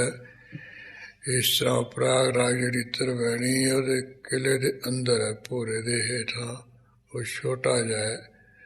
ਤੇ ਜਿਹੜੇ ਸਨਾਤਨ ਮਤ ਦੇ ਲੋਕ ਆ ਉਹ ਕਹਿੰਦੇ ਵੀ ਜਦੋਂ ਮਹਾਪਰਲੋਂ ਦਾ ਸਮਾਂ ਵੀ ਆ ਗਿਆ ਉਸ ਵੇਲੇ ਵੀ ਇਹ ਜਿਹੜਾ ਬੋੜ ਹੈ ਕਹਿੰਦੇ ਅਖੈਰ ਇਹ ਨਹੀਂ ਪੁੱਟਿਆ ਜਾਏਗਾ, ਬਾਕੀ ਸਭ ਕੁਝ ਨਾਸ ਹੋ ਜਾਏਗਾ। ਇਹੋ ਜਿਹਾ ਵੀ ਉਹ ਖਿਆਲ ਕਰਦੇ ਆ ਵੀ ਭਗਵਾਨ ਜੀ ਇਸ ਦੇ ਕਹਿੰਦੇ ਬਾਲਕ ਰੂਪ ਦੇ ਵਿੱਚ ਹੋ ਕੇ ਇਸ ਅਖੈ ਬੱਟ ਤੇ ਆ ਕੇ ਬੈਠ ਜਾਣਗੇ, ਸਜ ਜਾਣਗੇ ਜਦੋਂ ਮਹਾਪਰਲੋਂ ਦਾ ਸਮਾਂ ਆਇਆ। ਇੱਥੇ ਉਹ ਕਵੀ ਜੀ ਹਰਦਿਆਲ ਪੰਡਤ ਦੇ ਅਨੁਮਾਨਾਂ ਅਨੁਸਾਰ ਕਥਨ ਕਰ ਰਿਹਾ ਵੀ ਜਿਵੇਂ ਉਹ ਪ੍ਰਯਾਗਰਾਜ ਦੇ ਕਿਲੇ ਦੇ ਭੋਰੇ ਦੇ ਵਿੱਚ ਅਖੈ ਬੱਟ ਹੈ, ਛੋਟਾ ਜਿਹਾ ਬੋੜ ਹੈ। ਇਸ ਤਰ੍ਹਾਂ ਗੁਰੂ ਨਾਨਕ ਸਾਹਿਬ ਜੀ ਦਾ ਛੋਟਾ ਜਿਹਾ ਸਰੀਰ ਸਜ ਬਜ ਰਿਹਾ ਹੈ। ਦੋਹਰਾ ਦਿਜਵਰ ਅਤ ਮਤਵਾਨ ਮਨ। ਜਿਹੜਾ ਇਹ ਬ੍ਰਾਹਮਣ ਹਰਦਿਆਲ ਹੈ ਬੁੱਧੀ ਕਰਕੇ ਬੜਾ ਸ੍ਰੇਸ਼ਟ ਸਿਆਣਾ ਹੈ, ਮਨ ਵਿੱਚ ਸਰਬ ਲਿੰਗ ਪਹਿਚਾਨ। ਸਾਰੇ ਕਹਿੰਦੇ ਬੱਚੇ ਦੇ ਜਿਹੜੇ ਚਿਹਨੇ ਨੇ ਪਛਾਣ ਲਏ ਵੇਖ ਕੇ। ਫੇਰਤ ਉਰ ਹਰਖਤ ਸਰਸ। ਹਾਂ, ਵੇਖ ਵੇਖ ਕੇ ਹਿਰਦੇ ਵਿੱਚ ਬਹੁਤ ਹੀ ਖੁਸ਼ ਆਨੰਦ ਹੋ ਗਿਆ ਹੈ। ਠਾਡਾ ਭਇਓ ਸੁਜਾਨ। ਆ ਸਿਆਣਾ ਬ੍ਰਾਹਮਣ ਹੱਥ ਜੋੜ ਕੇ ਖੜਾ ਹੋ ਗਿਆ। ਚੌਪਈ ਪੁਲਕਿਓ ਪਰਮ ਪ੍ਰੇਮ ਮਹਿ ਮਨੁਆ। ਉਸ ਵੇਲੇ ਹਰਦਿਆਲ ਦਾ ਜਿਹੜਾ ਮਨ ਹੈ ਬਹੁਤ ਹੀ ਪ੍ਰੇਮ ਵਿੱਚ ਆ ਕੇ ਪੁਲਕਾਵਲੀ ਆ ਗਈ, ਲੂਕੰਡੇ ਖੜੇ ਹੋ ਗਏ ਖੁਸ਼ੀ ਵਿੱਚ। ਬੰਧਨ ਕਰ ਜਾਣਿਓ ਨਿਜ ਧਨੁਆ। ਗੁਰੂ ਨਾਨਕ ਸਾਹਿਬ ਮਹਾਰਾਜ ਦੇ ਬਾਲਕ ਸਰੂਪ ਨੂੰ ਮੱਥਾ ਟੇਕ ਕੇ ਇਸਨੇ ਆਪਣੇ ਮਨ ਵਿੱਚ ਵੀ ਮੈਂ ਧੰਤਾ ਜੋਗਾ ਜਿਹੜੇ ਇਸ ਮਹਾਨ ਦੇ ਮੈਂ ਦਰਸ਼ਨ ਕਰ ਰਿਹਾ ਹਾਂ। ਜਿਉ ਜਨ ਇਸ਼ਟ ਦੇਵ ਕੋ ਦੇਖੀ। ਜਿਸ ਤਰ੍ਹਾਂ ਕੋਈ ਆਪਣੇ ਇਸ਼ਟ ਦੇਵਤਾ ਨੂੰ ਦੇਖ ਕੇ ਤਿਉ ਉਰ ਮਹਿ ਭਾ ਮੋਦ ਵਿਸੇਖੀ। ਇਸ ਤਰ੍ਹਾਂ ਮਹਾਰਾਜ ਦੇ ਦਰਸ਼ਨ ਕਰਕੇ ਹਿਰਦੇ ਵਿੱਚ ਬਹੁਤ ਕਹਿੰਦੇ ਖੁਸ਼ ਆਨੰਦ ਹੋਇਆ ਹੈ। ਸਭ ਅੰਗਨ ਕੇ ਸੁੰਦਰ ਲੱਛਣ। ਇਹ ਦੇਖਦਾ ਵੀ ਜਿੰਨੇ ਬਾਲਕ ਰੂਪ ਦੇ ਸਰੀਰ ਦੇ ਅੰਗ ਹੈ ਇਹਦੇ ਵਿੱਚ ਸਾਰੇ ਜਿਹੜੇ ਲੱਛਣ ਬੜੇ ਸੋਹਣੇ ਚੰਗੇ ਹਨ। ਲਗਿਓ ਬਿਲੋਕਨ ਬਿਪਰ ਵਿਚਛਣ। ਜਿਹੜਾ ਸਾਣਾ ਹਰਦਿਆਲ ਹੈ ਨੀਜ ਲਾ ਕੇ ਲੱਗਿਆ ਇਹ ਸਾਰੇ ਲੱਛਣਾਂ ਨੂੰ ਤੱਕਣ। ਅਰਨ ਚਰਨ ਬਾਰ ਮ੍ਰਿਦੁਲ ਸੁਹਾਵੈ। ਵੇਖਦਾ ਵੀ ਜਿਹੜੇ ਚਰਨ ਹਨ ਲਾਲ ਰੰਗ ਦੇ ਬੜੇ ਸ੍ਰੇਸ਼ਟ ਤੇ ਕੋਮਲ ਸੋਭਨੀਕ ਹਨ। ਜਿਮ ਦਲ ਕੋਕ ਨਦੰ ਦੁੱਤ ਪਾਵੈ। ਇਸ ਤਰ੍ਹਾਂ ਕਵਲ ਦੇ ਦੇ ਪੁੱਤਰੇ ਬੜੇ ਸੋਭਾ ਪਾਉਂਦੇ, ਇਸ ਦਾ ਲਾਲੀ ਸਿਰ ਚਰਨ ਸੋਭਾ ਭਾਰੇ ਨਾ ਦੇ। ਭੁਜ ਆ ਜਾਨ ਕੰਧ ਸ਼ੋਭ ਊਚੇ, ਇਹਨਾਂ ਦੀਆਂ ਜਿਹੜੀਆਂ ਬਾਹਾਂ ਹਨ ਉਹ ਕਹਿੰਦੇ ਗੋਡਿਆਂ ਤੱਕ ਲੰਮੀਆਂ ਹਨ। ਇਸੇ ਤਰ੍ਹਾਂ ਜਿਹੜੇ ਮੋਢੇ ਹਨ ਉਹ ਬੜੇ ਚੰਗੇ ਉੱਚੇ ਹਨ। ਕਰਜ ਅਰਨ ਜਿਉ ਨਗ ਹੋਏ ਸੂਚੇ, ਜਿਹੜੇ ਕਹਿੰਦੇ ਕਰਜ ਕੀ ਨੌ ਹਨ, ਲਾਲ ਹਨ, ਇਹ ਇਉਂ ਹਨ ਹੱਥਾਂ ਦੇ ਜਿਵੇਂ ਸੁੱਚੇ ਨਗ ਹੁੰਦੇ। ਕਰ ਸ਼ਾਖਾ ਇੱਕ ਸਾਰ ਵਿਸਾਲਾ, ਹੱਥਾਂ ਦੀਆਂ ਜਿਹੜੀਆਂ ਉਂਗਲੀਆਂ ਇੱਕੋ ਜਿਹੀਆਂ ਮਹਾਨ ਲੰਮੀਆਂ ਹਨ। ਉਰ ਆਯੁਤ ਸ਼ੋਭਤ ਸ਼ਬ ਇਹਨਾਂ ਸਾਲਾ, ਦੀ ਛਾਤੀ ਚੌੜੀ ਹੈ ਤੇ ਬੜੀ ਕਹਿੰਦੇ ਭਾਰੀ ਛਵੀ ਸਹਿਜ ਸੋਭਦੀ ਫਬਦੀ ਹੈ। ਤਾਹਨ ਕਰ ਮਹਿ ਚਮਰ ਬਨਾਵਾ, ਫਿਰ ਹੱਥ ਵੱਲੀ ਦੇਖ ਰਿਹਾ ਵੀ ਹੱਥ ਦੇ ਉੱਪਰ ਕਹਿੰਦੇ ਚੌਰ ਦੀ ਰੇਖਾ ਬਣੀ ਹੋਈ ਹੈ, ਵੀ ਚੌਰ ਝੂਲਣਗੇ ਨਾ ਤੇ। ਛਤਰ ਬਾਮ ਮਹਿ ਰੁਚਰ ਸੁਹਾਵਾ, ਜਿਹੜਾ ਖੱਬਾ ਹੱਥ ਹੈ ਉਹਦੇ ਉੱਪਰ ਕਹਿੰਦੇ ਛਤਰ ਦਾ ਚਿੰਨ, ਛਤਰ ਰੇਖਾ ਬਣੀ ਹੋਈ, ਸੋਹਣੀਕ ਹੋਰੀ ਸੁੰਦਰ। ਕੋਮਲ ਗੋਲ ਕਪੋਲ ਸੁਹਾਵਨ, ਇਸ ਤਰ੍ਹਾਂ ਬਾਲਕ ਰੂਪ ਦੀਆਂ ਜਿਹੜੀਆਂ ਗੱਲਾਂ ਹਨ ਗੋਲ ਗੋਲ ਹੈ ਤੇ ਕੋਮਲ ਸੋਭਨੀਕ ਹੈ। ਉਨਤ ਨਾਸਕਾ ਮੋਦ ਵਡਾਵਨ, ਆਹ ਜਿਹੜੀਆਂ ਨਾਸਾਂ ਨੱਕ ਉੱਚਾ ਹੈ, ਬੜਾ ਖੁਸ਼ੀ ਆਨੰਦ ਵਧਾਉਣ ਵਾਲਾ ਹੈ। ਪਰਦੰ ਚੰਦਰ ਆਕਾਰ ਲਿਲਾਰੰ, ਜਿਹੜਾ ਮੱਥਾ ਹੈ ਜਿਵੇਂ ਅੱਧਾ ਚੰਦਰਮਾ ਹੁੰਦਾ, ਇਹੋ ਜਿਹੇ ਆਕਾਰ ਵਾਲਾ ਹੈ। ਧਨ ਪ੍ਰਕੁਟੀ ਸੋ ਕੁੰਚਰ ਬਿਨ ਬਾਰੰ, ਜਿਹੜੇ ਪ੍ਰਵੱਟੇ ਉਹ ਤਨਕ ਵਰਗੇ ਹਨ। ਜਿਹੜੇ ਤ੍ਰਿਕੁਟੀ ਹੈ ਯਾਨੀ ਉਹ ਪ੍ਰਵੱਟਿਆਂ ਦੇ ਵਿਚਕਾਰਲਾ ਥਾਂ ਹੈ, ਉਹ ਬਿਨਾਂ ਰੋਮਾਂ ਤੋਂ ਬਿਨਾਂ ਬਾਲਾਂ ਤੋਂ ਹੈ। ਸੁਨ ਕਾਲੂ ਸੁਤ ਤੋਹਿ ਵਿਚਛਨ, ਸਾਰਾ ਕੁਝ ਦੇਖ ਕੇ ਨਾ ਚੈਨਾ ਤੇ ਉਸ ਵੇਲੇ ਹਰਦਿਆਲ ਬੋਲਿਆ ਵੀ ਕਾਲੂ ਸੁਣ ਲਾ, ਤੇਰਾ ਜਿਹੜਾ ਪੁੱਤਰ ਹੈ ਬਹੁਤ ਸਿਆਣਾ ਹੈ। ਇਸ ਮਹਿ ਲਖਿਅਤ ਬਤ ਸੋ ਲੱਛਣ, ਹਾਂ ਸਿਆਣਿਆਂ ਨੇ ਵੀ ਮਨੁੱਖ ਦੇ ਚੰਗੇ 32 ਲੱਛਣ 32 ਚਿੰਨ੍ਹ ਕਹੇ ਆ, ਸਾਰੇ ਦੇ ਸਾਰੇ 32 ਲੱਖਣ ਤੇਰੇ ਦੇ ਘਰ ਜਿਹੜਾ ਪੈਦਾ ਹੋਇਆ ਉਹਦੇ ਵਿੱਚ ਹੈ। ਵੀ ਇੱਕ ਸੁੰਦਰਤਾ ਦਾ ਲੱਛਣ ਹੁੰਦਾ ਹੈ, ਇਹ ਸੁੰਦਰਤਾ ਦਾ ਲੱਛਣ ਵੀ ਹੈ ਇਸ ਤੇਰੇ ਬੱਚੇ ਵਿੱਚ। ਵੀ ਅੰਦਰ ਹਿਰਦੇ ਦਾ ਚੰਗਾ ਸ੍ਰੇਸ਼ਟ ਹਿਰਦਾ ਛੜਿਆ ਫਰੇਬੀ ਨਹੀਂ ਹੈ, ਹਿਰਦੇ ਦਾ ਕਪਟੀ ਨਹੀਂ ਹੈ, ਚੰਗੇ ਹਿਰਦੇ ਦਾ ਇਹ ਦੂਜਾ ਲੱਛਣ ਹੈ ਚੰਗਾ। ਫਿਰ ਇਹ ਸੱਚਾ ਹੈ, ਝੂਠ ਮੂਠ ਬੋਲਣ ਵਾਲਾ ਨਹੀਂ, ਸੱਚ ਪ੍ਰਤੱਗੀ ਹੈ, ਸੱਚ ਦਾ ਪ੍ਰਚਾਰ ਕਰਨ ਵਾਲਾ ਹੈ। ਫਿਰ ਡਰਾਕਲ ਨਹੀਂ, ਇਹ ਸੂਰਮਾ ਹੈ। ਫਿਰ ਹਮੇਸ਼ਾ ਸਾਵਧਾਨ ਰਹਿਣ ਵਾਲਾ, ਹੁਸ਼ਿਆਰ ਰਹਿਣ ਵਾਲਾ, ਆਲਸੀ ਦਰਦੀ ਨਹੀਂ ਹੈ। ਇਹ ਸ਼ਾਸਤਰਾਂ ਦਾ ਗਿਆਤਾ ਹੈ, ਸਮਝ ਵਾਲਾ ਹੈ, ਉਦਮੀ ਹੈ, ਉਦਾਰ ਹੈ, ਦਿਲ ਦਾ ਸਖੀ ਦਾਤਾ ਹੈ, ਗੁਣਾਂ ਨੂੰ ਗ੍ਰਹਿਣ ਕਰਨ ਵਾਲਾ ਹੈ, ਗਹਿਰ ਗੰਭੀਰ ਹੈ ਤੇ ਸ਼ੁੱਧ ਮਨ ਵਾਲਾ ਹੈ, ਧਰਮੀ ਹੈ ਇਹ ਤੇਰਾ ਬੱਚਾ। ਇਸ ਤਰ੍ਹਾਂ ਹੀ ਨਿਮਰਤਾ ਵਾਲਾ, ਬੜਾ ਤੇਜ ਪ੍ਰਤਾਪੀ, ਤੇਜਸਵੀ, ਦਿਆਲੂ ਹੋਵੇਗਾ, ਵਾਹਿਗੁਰੂ ਦਾ ਪ੍ਰੇਮੀ ਹੋਵੇਗਾ, ਸ਼ੀਲਵਾਨ, ਇੰਦਰੇ ਜਿਤ, ਸੰਤੋਖੀ, ਪਰਉਪਕਾਰੀ ਤੇ ਇਸੇ ਤਰ੍ਹਾਂ ਵਿਚੱਖਣ, ਚਤਰ ਤੇ ਸ੍ਰੇਸ਼ਟ ਮਤ ਵਾਲਾ, ਜਪੀ ਤਪੀ, ਨੀਂਦ ਨੂੰ ਜਿੱਤਣ ਵਾਲਾ, ਸਾਹਸੀ, ਹਠ ਵਾਲਾ, ਦ੍ਰਿੜ ਇਰਾਦੇ ਵਾਲਾ, ਸੰਜਮੀ, ਐਵੇਂ ਨਹੀਂ ਸਭ ਕੁਝ ਸਲਟ ਪੱਕੀ ਹੋਏ, ਸੰਜਮ ਵਾਲਾ ਹੋਏਗਾ, ਮਾਤਾ ਪਿਤਾ ਦਾ ਭਗਤ ਹੋਏਗਾ। ਏਕਾ ਨਾਰੀ ਜਤੀ ਹੋਏ ਪਰ ਨਾਰੀ ਧੀ ਭੈਣ ਬਖਾਣਾ ਇਹ ਜਤੀ ਹੋਏਗਾ ਤੇ ਮਹਾਨ ਗਿਆਨੀ ਹੋਵੇਗਾ। ਇਹ 32 ਲੱਛਣ ਕਿਸੇ ਮਨੁੱਖ ਵਿੱਚ ਨਹੀਂ ਹੁੰਦੇ। ਉਹ ਹਰਦਿਆਲ ਕਹਿ ਰਿਹਾ ਵੀ ਜਿਹੜਾ ਤੇਰੇ ਘਰੇ ਬੱਚਾ ਪੈਦਾ ਹੋਇਆ ਇਹਦੇ ਅੰਦਰ 32 ਲੱਖਣ ਹਨ, ਇਹ ਚੰਗੇ ਚਿੰਨ੍ਹਾਂ ਵਾਲਾ ਹੈ। ਕਰ ਤਰਵਾ ਇਹ ਊਰਦ ਆਈ, ਬਾਕੀ ਜਿਹੜੀ ਹੱਥ ਦੀ ਤਲੀ ਹੈ ਨਾ, ਇਹ ਕਹਿੰਦੇ ਜ਼ਿਆਦਾ ਉੱਪਰ ਨੂੰ ਆਈ ਹੈ। ਹੱਥ ਦੀ ਤਲੀ ਉੱਪਰ ਨੂੰ, ਆਮ ਤਾਂ ਹੱਥ ਦੀ ਤਲੀ ਨੀਵੀਂ ਹੁੰਦੀ ਹੈ। ਧਨ ਬਹੁ ਆਏ ਰਖ ਹੈ ਢਿਗ ਨਾਹੀ, ਕਹਿੰਦੇ ਇਸ ਕਰਕੇ ਮੇਰੇ ਜੋਤਿਸ਼ ਮਤ ਅਨੁਸਾਰ ਵੀ ਹੱਥ ਦੀ ਤਲੀ ਜ਼ਿਆਦਾ ਉੱਪਰ ਨੂੰ ਆਈ ਹੋਈ ਹੈ। ਧਨ ਤਾਂ ਇਹਦੇ ਕੋਲੇ ਬਹੁਤ ਆਊਗਾ, ਪਰ ਕਹਿੰਦੇ ਆਪਣੇ ਕੋਲ ਨਹੀਂ ਇਹਨੇ ਰੱਖਣਾ ਹੈ। ਵੀ ਦੇਈ ਤੁਰੇ ਜਾਓ, ਜਿਉ ਆਊ ਬਹੁਤ ਦੇਊ ਵੀ ਬਹੁਤ।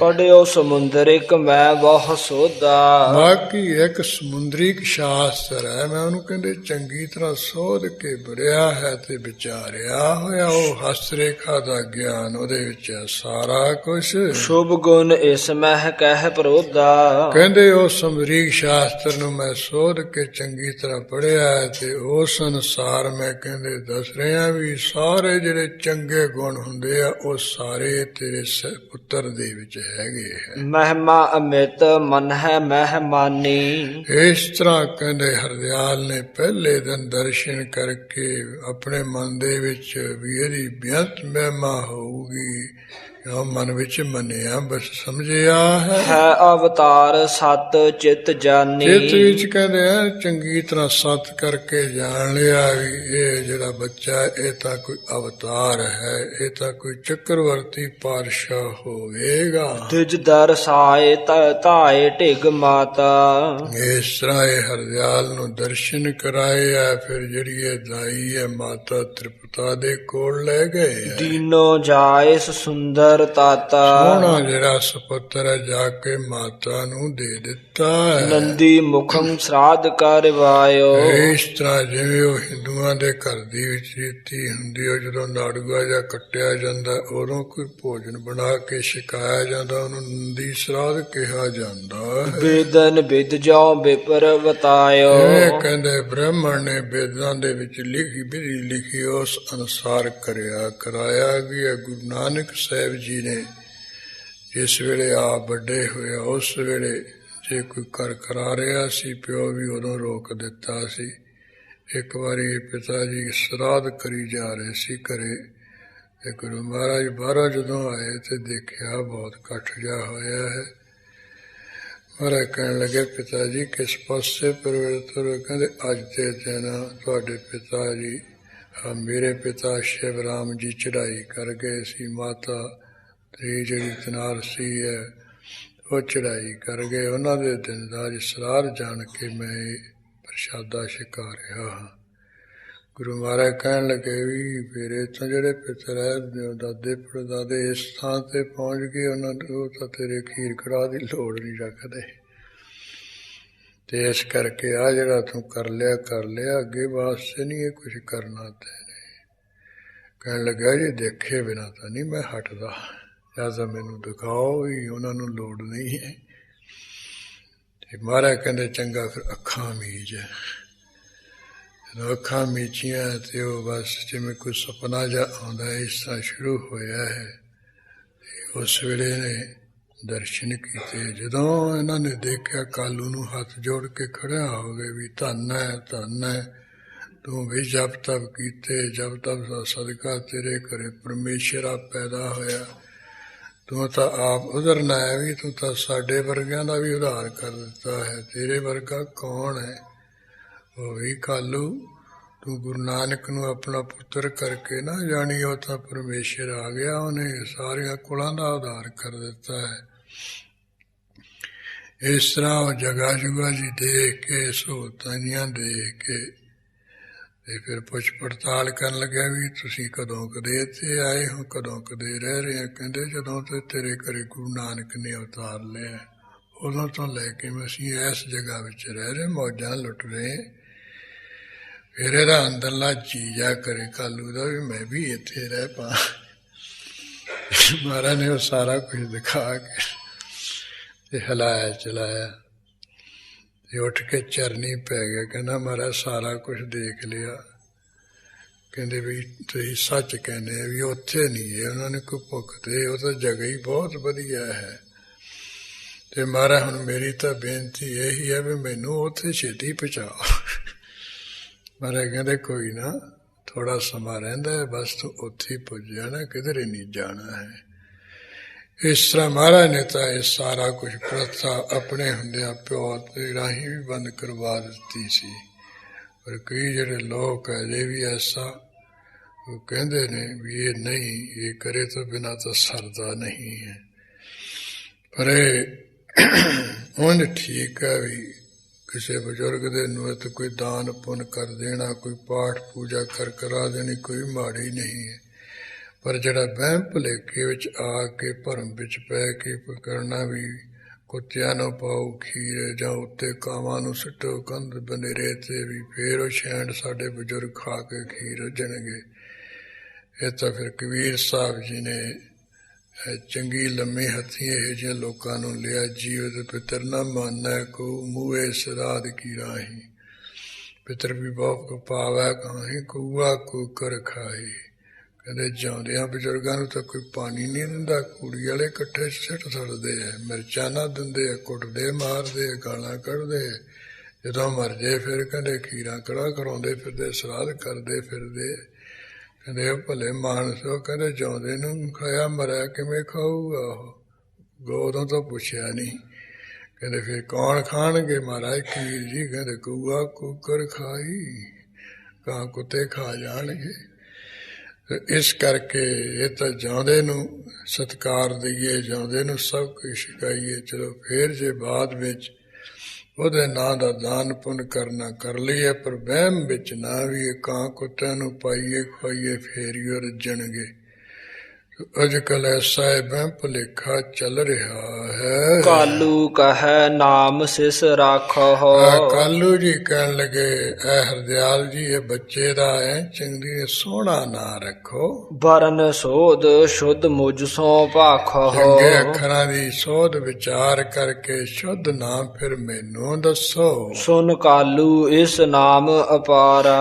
ਉਸ ਵੇਲੇ ਹਰਦਿਆਲ ਕਹਿਣ ਲੱਗਾ ਕਾਲੂ ਸੁਣ ਲੈ, ਇਹਦਾ ਜਿਹੜਾ ਨਾਮ ਹੈ ਕਹਿੰਦੇ ਉਹ ਤਾਂ ਬਹੁਤ ਮਹਾਨ ਤੋਂ ਮਹਾਨ ਹੀ ਮੈਂ ਵਿਚਾਰ ਕੇ ਰੱਖਾਂਗਾ। ਹਾਂ ਰਾਖੋ ਕਰ ਸੋਧ ਵਿਚਾਰਾ। ਕਹਿੰਦੇ ਚੰਗੀ ਤਰ੍ਹਾਂ ਖੋਜ ਪੜਤਾਲ ਕਰਕੇ ਢੂੰਡ ਕਰਕੇ ਫਿਰ ਇਹਨਾਂ ਦਾ ਨਾਮ ਮੈਂ ਮਹਾਨ ਰੱਖਾਂਗਾ। ਅਬ ਨਿਜ ਕੁਲ ਕੀ ਕੀਜੈ ਚਾਲੀ। ਉਹ ਹੁਣ ਆਪਣੇ ਜਿਵੇਂ ਬੇਟੀਆਂ ਦੀ ਬੰਸ ਦੀ ਕੁਲ ਦੀ ਰੀਤੀ ਹੈ ਉਹ ਮਰਜ਼ਾਦਾ ਕਰ ਲੈ। ਜੋ ਜਾਚੈ ਹੈ ਤਿਹ ਭੇਜ ਨ ਖਾਲੀ। ਮੈਂ ਤਾਂ ਤੈਨੂੰ ਇਹੀ ਕਹਾਂਗਾ ਤੇਰੇ ਘਰੇ ਅਵਤਾਰੀ ਪੁਰਸ਼ ਆ ਗਿਆ, ਭਗਵਾਨ ਆ ਗਿਆ, ਜਿਹੜਾ ਵੀ ਕੋਈ ਮੰਗਤਾ ਗਰੀਬ ਆ ਜਾਂਦਾ ਤੂੰ ਉਹਨੂੰ ਖਾਲੀ ਨਾ ਭੇਜੀ, ਸਭ ਦੀਆਂ ਆਸ਼ੀਰਵਾਦਾਂ ਲਈ। ਇਸ ਕਰਕੇ ਦਿਲ ਖੋਲ ਕੇ ਤੂੰ ਦਾਨ ਕਰ। ਮੇਰਾ ਕਹਿਣਾ ਤਾਂ ਇਹੀ ਹੈ ਤੈਨੂੰ। ਇਸ ਤਰ੍ਹਾਂ ਇਹ ਕਹਿ ਕੇ ਆਪਣੇ ਘਰ ਵੱਲ ਨੂੰ ਪਰਤ ਗਿਆ ਸੀ। ਉਸ ਤੋਂ ਬਾਅਦ ਜਿਵੇਂ ਕਾਲੂ ਜੀ ਨੇ ਫਿਰ ਖੁਸ਼ੀ ਵਿੱਚ ਆ ਕੇ ਦਾਨ ਦੀ ਧਾਰਾ ਚਲਾਈ, ਖੁਸ਼ੀ ਵਿੱਚ ਬਾਜੇ ਵਜਾਏ, ਢੋਲਕ ਛੈਣੇ ਟੱਲੀਆਂ। ਇਸੇ ਤਰ੍ਹਾਂ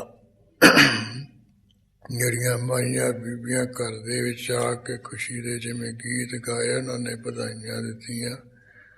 ਉਹਦਾ ਸੋਹਣੇ ਢੰਗ ਨਾਲ ਕਵੀ ਜੀ ਨੇ ਕਥਨ ਕੀਤਾ ਹੈ। ਉਹ ਇਤਿਹਾਸ ਆਪਾਂ ਕੱਲ੍ਹ ਦੇ ਦੀਵਾਨ ਵਿੱਚ ਸਰਵਣ ਕਰ ਲਵਾਂਗੇ। ਹੁਣ ਜਿਹੜਾ ਸਮਾਂ ਜਿੰਨਾ ਕੁ ਨੀਅਤ ਕੀਤਾ ਉਹ ਪੂਰਾ ਹੀ ਹੋ ਗਿਆ, ਉੱਪਰ ਹੀ ਜਾ ਰਿਹਾ ਹੈ। ਅੱਜ ਆਪਾਂ ਇੱਥੇ ਸਮਾਪਤੀ ਕਰਕੇ ਅਰਦਾਸ ਵੀ ਜੁੜੀਏ ਜੀ। ਸੁਨ ਕਾਲੂ ਇਸ ਨਾਮ ਅਪਾਰਾ। ਹਾਂ ਰਾਖੋ ਕਰ ਸੋਧ ਵਿਚਾਰਾ।